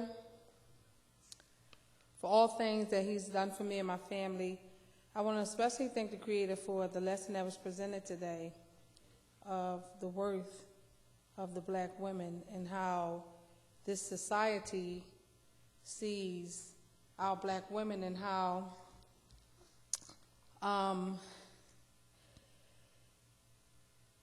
if the young sisters in here today, like my daughters that's sitting in here today, I'm hoping and praying that they were paying attention, because little do they know that what was said was that what happens in our community, in our households, is a reoccurring situation, like as if they have no other choice or no better choice than to be bad mothers and not good role models and things of that nature. So I'm hoping that they were saying in their mind while I was reading that paper ain't talking about me. You know, because we're so quick to say a lot of things are not talking about us, but I hope that they mean that in a positive sense and that they use it and make sure that that paper does not be describing them as black women as they go on, and that if the Creator blesses them to live long enough to become mothers and wives, that that paper, that they don't fall into the description of what so many of these people in this society think of us as black women. But another thing I want to just thank the Creator on is the strength that He gives me, and just a little arrogance, because I'm one to say that they ain't talking about me, because I know that I do my best as a black mother, and some of those things that I read I could have done easily. I could have became a crack mother, or a mother that likes to run the street, or a mother that likes to party, a mother that would rather have a $50 dress on, or $75 shoes on, as opposed to going to Payless or something to get a lesser brand so that my kids can have. So I thank the Creator that I don't fall into that category. Not saying that I'm a perfect mother. There's no paperwork on how to be a perfect mother, but I think that I'm doing my best. I probably can do a little more, but I just thank the Creator that I'm not a drug addict, that I'm not an alcoholic, that my kids haven't experienced that. And a lot of times when dealing with children and you feel like you're the best parent you can be, you wish that you can step outside so that your kids can see just how blessed that they are not to have a crackhead as a mother, a dope dealer as a father, a rapist as a father, because some children live in households where they don't even know that these men are living dual lives. They come in and sit down with a six-pack of beer after just raping and robbing somebody, and sometimes I find myself wishing that I can step outside of my parenting life that the Creator blessed me with, so that my children can see and be more grateful, because I feel like they are so sheltered and have not experienced anything. Not that I want them to experience anything, but our kids are so spoiled. Ungrateful. And ungrateful till they don't even see. I mean, they running around with kids in their own school that they have no idea what their child faces when they go home to those mothers and fathers, and how some of our children look up to these Caucasian kids, not even knowing that these Caucasian kids go home to a very abusive father, alcoholic mothers, and how our kids just seem that we're the worst because we say that they can't go spend the night over a friend's house, or they can't stay on a computer on Facebook or not Pal Talk, I don't know, I'm not a computer person, but on all these other things that they have access to for hours and hours at a time, because we tell them, shut the computer off and go get a book. We're bad parenting, we're bad parents. I just really wish, and I was talking to my husband, Prince Kaz, and saying that I really wish that these kids could just actually see just how blessed they truly are. I was in the store the other day with my daughter Kashira, she's 10, and she wanted a dress. No, it was Keziah yesterday. My 14-year-old, she wanted a dress. Now, I didn't have any money to purchase a dress, but I was returning 2 skirts that I had earlier brought her that I really didn't have the money to buy. I could have took that and brought me something. I'm wearing old garbs that I had 2-3 years ago just so that she can have a decent, jean skirt that fits below her knees or to her knees. And she wanted a dress, and she kept saying, "Hey, Mom, I want the dress. Why you got to put the dress back?" And I had already added an extra set that I didn't really have money for then. I was just supposed to be exchanging 2 jean skirts, but I exchanged that, got 2 shirts and an extra set that I didn't really have the money to get, but I got it. And she was complaining about a dress that she couldn't get. She wanted all of it at that particular time, right then and there. And this lady was standing in front of me, and she turned around and she said, "It's a shame, isn't it?" I said, "Yeah, it is a shame." I said, "Because I didn't come in here to purchase anything. I just came in here to exchange the skirts that I have for her." She said, "This generation of kids," she said, "I teach high school." And she was a lady of color. She said, "I teach high school." And she said, "It's a shame the way these kids is. I want it now. If you don't give it to me," like she said, "you the bad person," and stuff like that. And she made me really think that how bad Keziah would have thought I was had I took those 2 skirts back and got my money in my pocket, as opposed to saying, "Thanks, Iman, for the skirts that you got and the additional set and the 2 shirts." That's just to show just how unappreciative they are. And you ask them to wash dishes, they'll wash all the dishes and leave the silverware in the dishwater. So I'm just saying all that to say that I hope that it reached the children that might be in the listening audience, and the children that, might be in Power Talk, and just the kids, period. If you have a parent that are doing the best that they can, especially, and these children are not blind to society. They see these drug addicts. They see these children being raped and missing and things like that. And if you have a parent that are telling you for your benefit, appreciate it. Say Toda Yah for my mother, Toda Yah for my father. Hallelujah.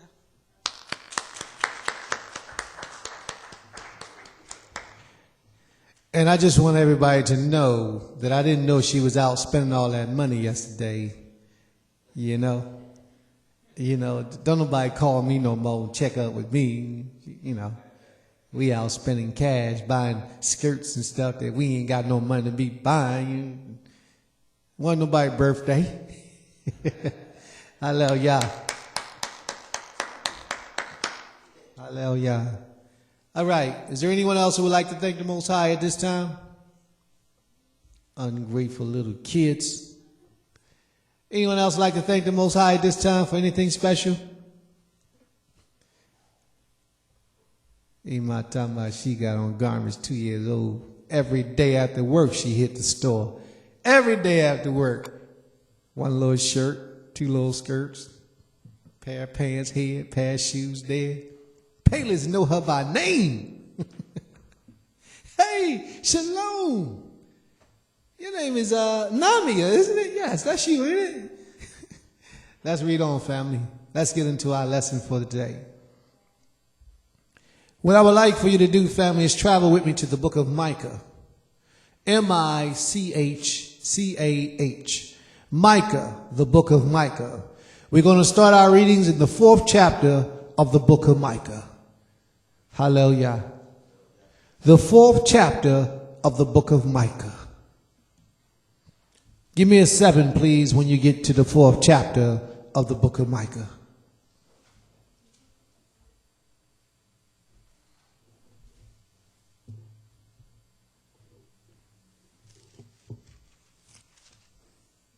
Give me some 7s when you get to the 4th chapter of the book of Micah, please.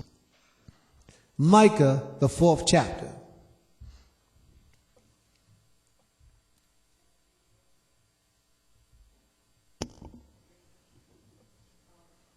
Hallelujah. Let's rock and roll, Murray. King, hallelujah. Giving all honor, glory to Most High, Yehovah Sivaot, Yehovah El Shaddai. Thank you for the life of Prince Cass. We're reading from the 4th chapter of the book of Micah, starting at verse 1. But in the last days it shall come to pass that the mountain of the house of Yehovah shall be established in the top of the mountain, and it shall be exalted above the hills, and the people shall flow into it. You know what that's talking about, family? It's talking about a government. Oh, Prince, what you talking about? Let's start it again. King. When did it say it was going to take place? In the last days. In the time to come. It shall In come our to pass. times, in our days, these are the things that's going to take place. Now watch what's going to happen. In the last days, It shall come to pass. it shall happen. It will definitely take place. That the mountain of the house of Yehovah. The mountain of the house of Yehovah. Shall be Now what established. is a mountain, family? A mountain is symbolic of high, powerful men. Mountains are symbolic of governments. But this mountain that they're speaking of right now is the mountain of Yehovah. The government, a righteous government established in the earth in the last days in this day and time.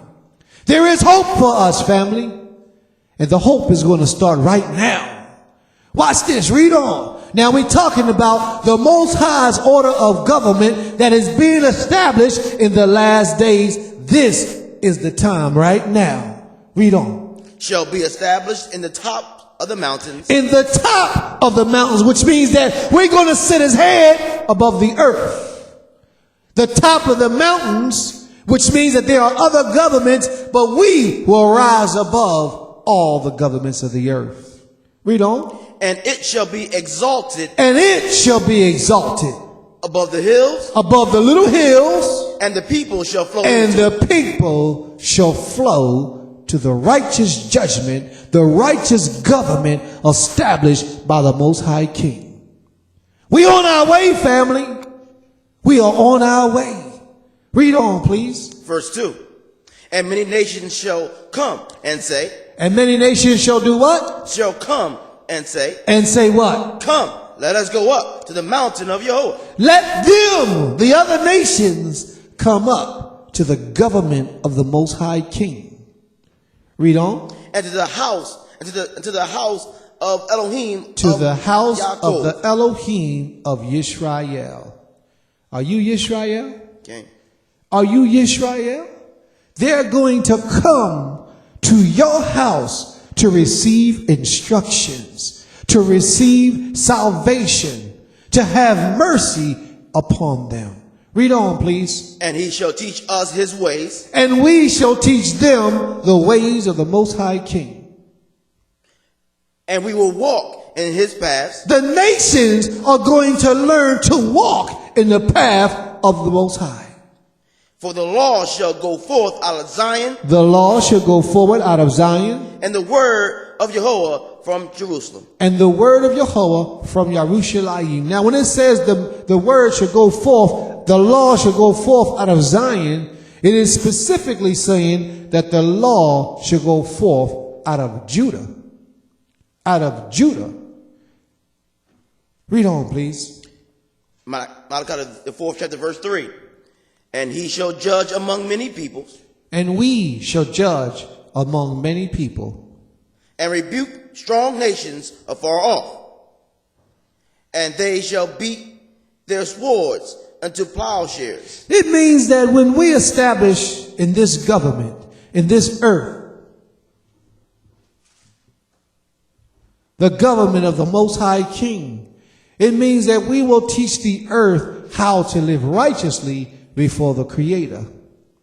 We will teach them how to stop having wars, how to stop living in chaos, how to stop producing foods that are not beneficial for human consumption. It means that we're going to teach them how to stop programming people to raise up committing atrocities against humanity. We're going to educate people to how the Most High will have for life to be. Read on, please. Okay. And their shears into pruning hooks. The nation shall not lift up a sword against nation, neither shall they learn war no more. But they shall sit every man under his vine and under his fig tree. Neither shall they learn war anymore. You know what I mean? Let me share this with you, family. I remember years ago when I had a Rottweiler. Do anybody know what a Rottweiler is? Okay. A Rottweiler is a dog, is a hunting dog. Although today we got them as pets inside of our houses, hunting nothing. Almost everything we got we use, and we don't use it for its intended use. Rottweilers are hunting dogs. Rottweilers was used to hunt bears. 2 Rottweilers on a bear will bring a bear down. When I read up books on my dog, his name was Mr. Brass. When I read up books on my dog, it taught us that in the book it said, you don't have to teach a Rottweiler to be mean. Rottweilers are self-sufficient when it comes to being mean. They will protect their families. They will fight for you. If a stranger came up, try to do something to you, a Rottweiler will fight to protect you because you're his owner. Rottweilers did not have to be taught to be mean. When the Israelite nation sits on the throne and rules and governs the earth, and the government of the Most High sits above all the nations, we will have to take the beastly man, the Rottweiler, we will have to take the beastly man and teach him how to be kind, how to be gentle, how to be passive. Because you think about it, family, everything that this society produces, it brings destruction, death, chaos, or turmoil. Am I right? Okay. Everything that they produce today does one of those 2 things. We, being the light bearers of truth, we will have to teach the earth to surrender to the will of the Creator. Read on, please. Verse 4.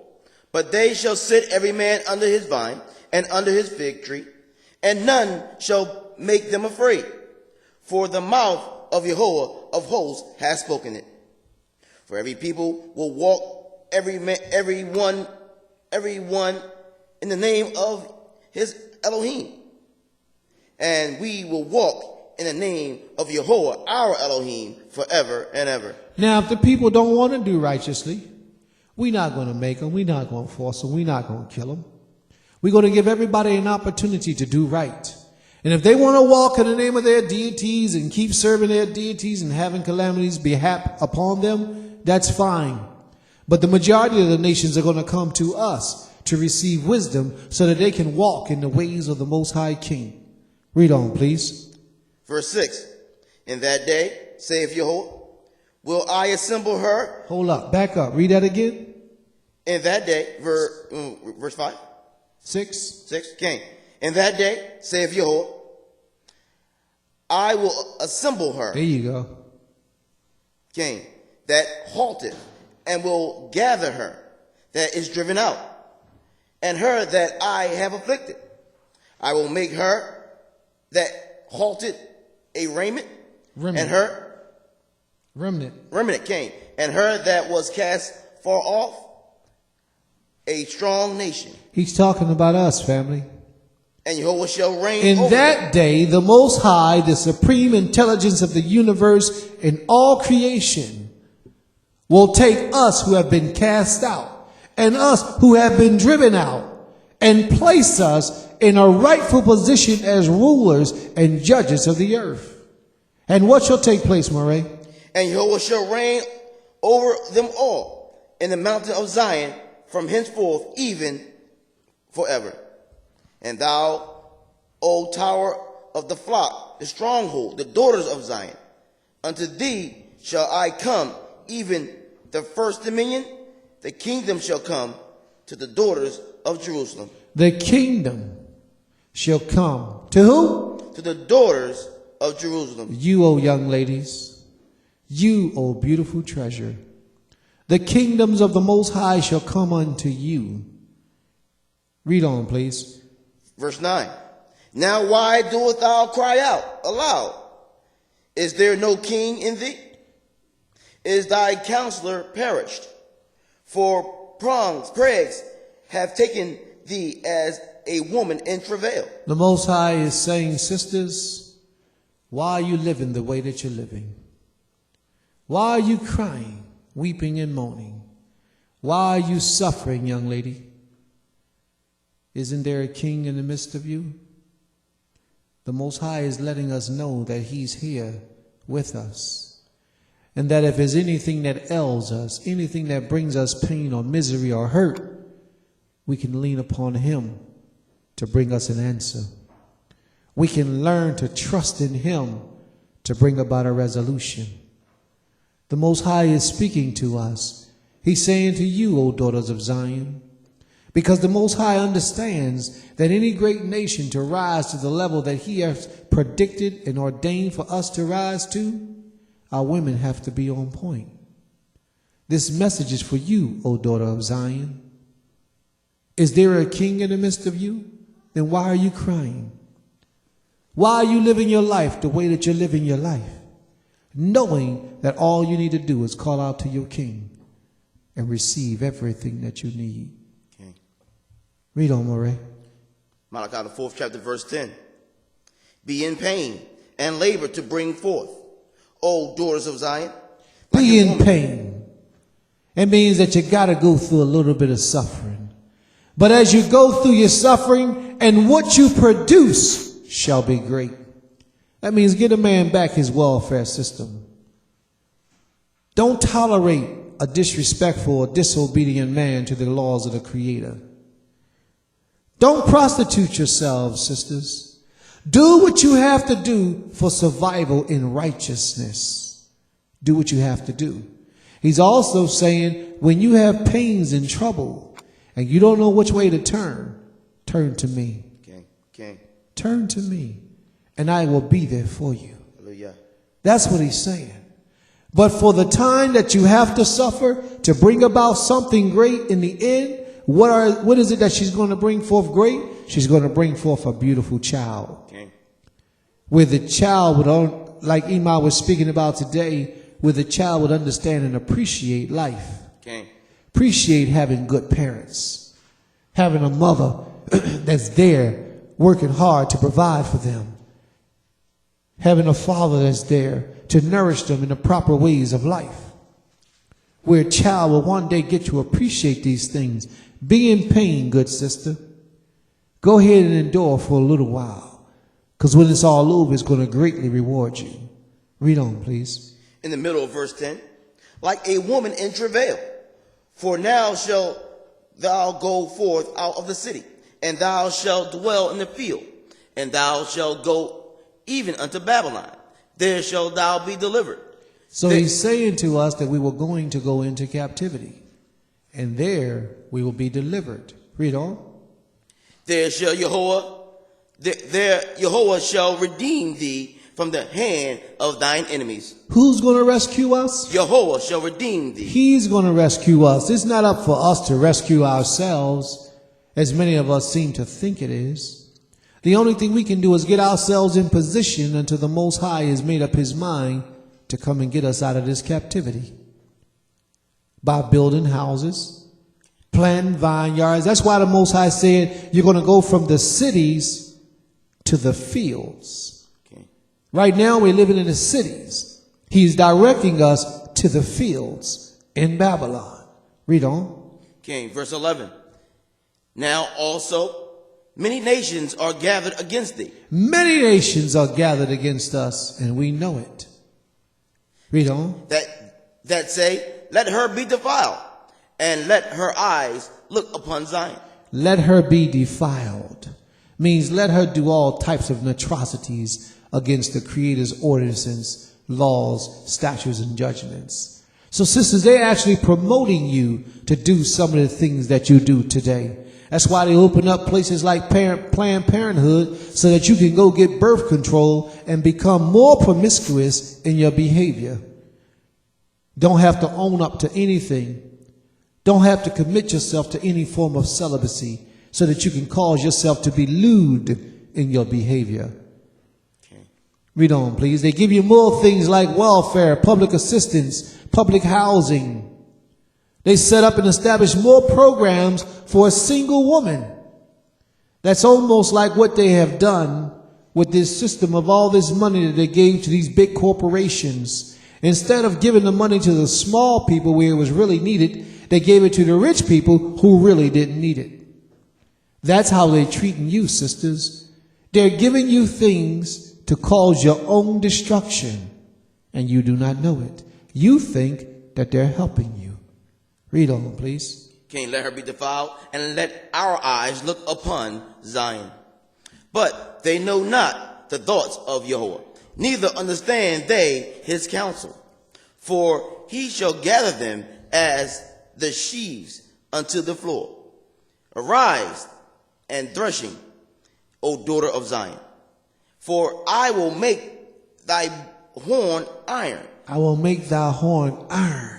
And I will make thy hooves brass. And I will make thy hooves brass. And thou shalt beat into pieces many people. And you're going to beat into pieces many people. Which means, sisters, that you're going to accomplish great victories.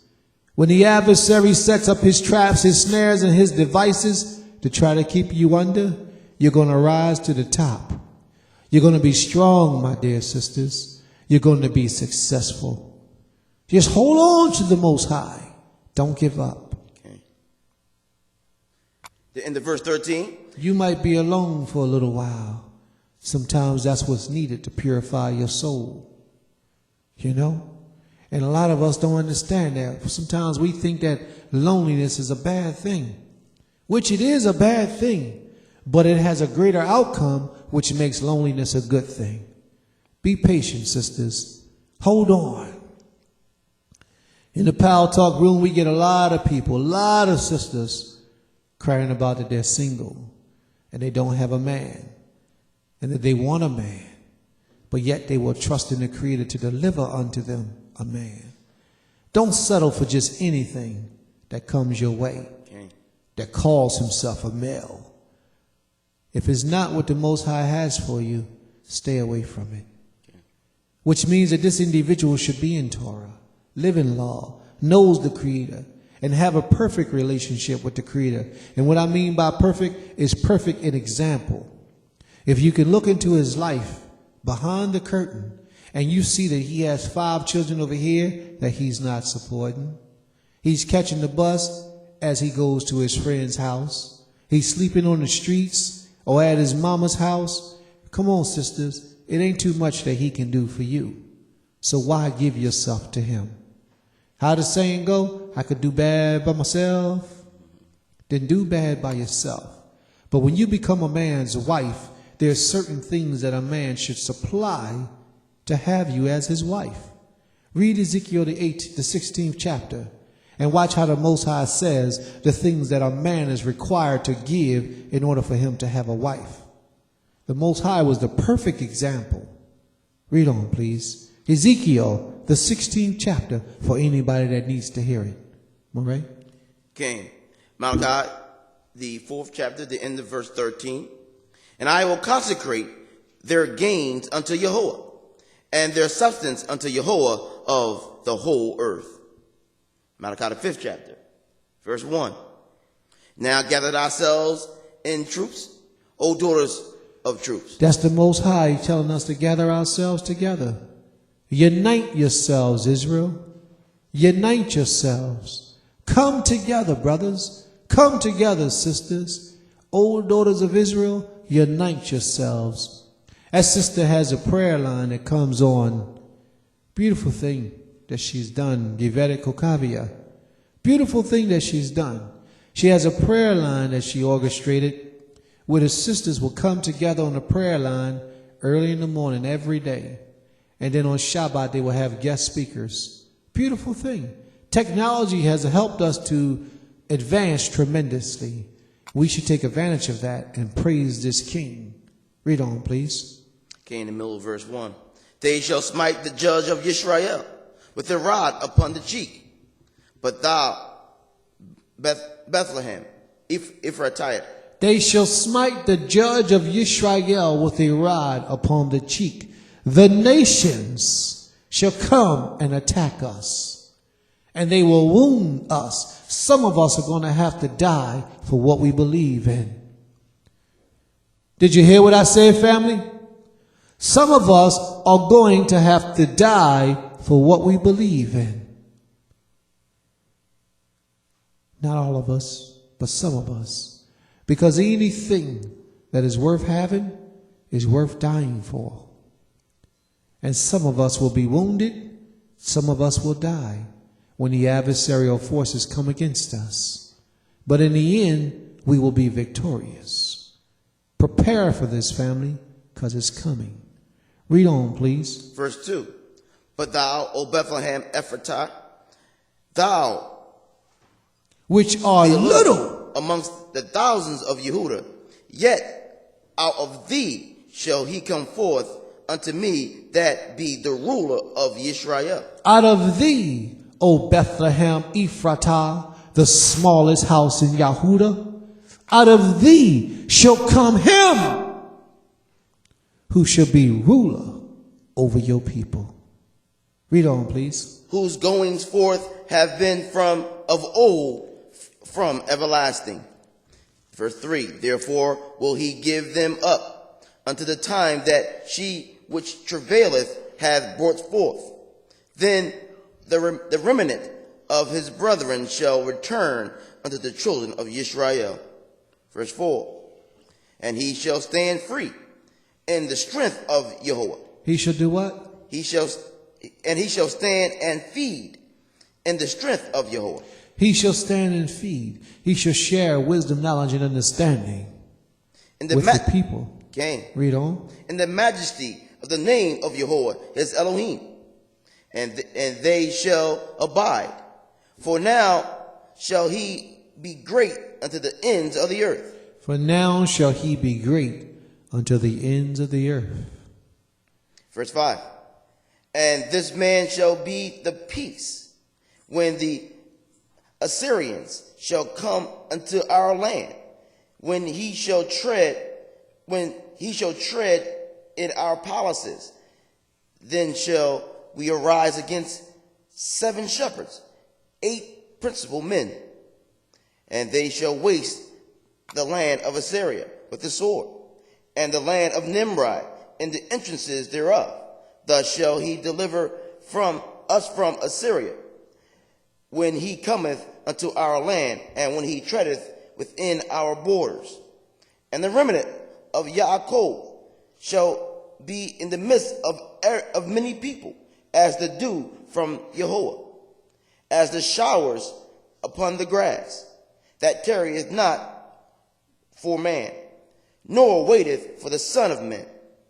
And the remnant of Yaakov shall be among the Gentiles, in the midst of every people, as a lion among the beasts of the forest, as a young lion among the flocks of the sheep, who if he go through, both tread down, tear into pieces, and none shall deliver. Verse 9.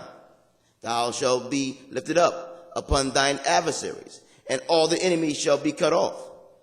And it shall come to pass in that day, saith Jehovah, that I will cut off thy horses, all of the midst of thee, and I will destroy thy chariots, and I will cut off the cities of thy land, and throw down all thy strongholds. I will cut off the witchcraft out of thy hand, and thou shalt have no more soothsayers.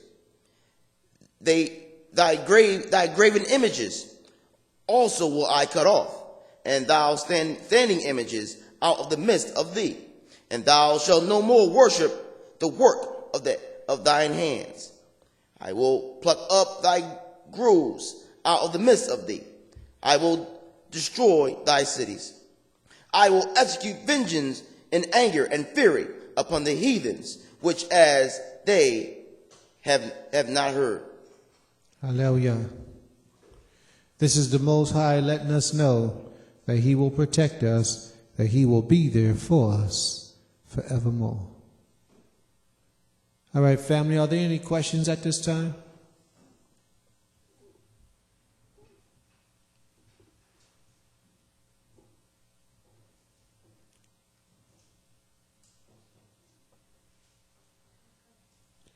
Are there any questions at this time?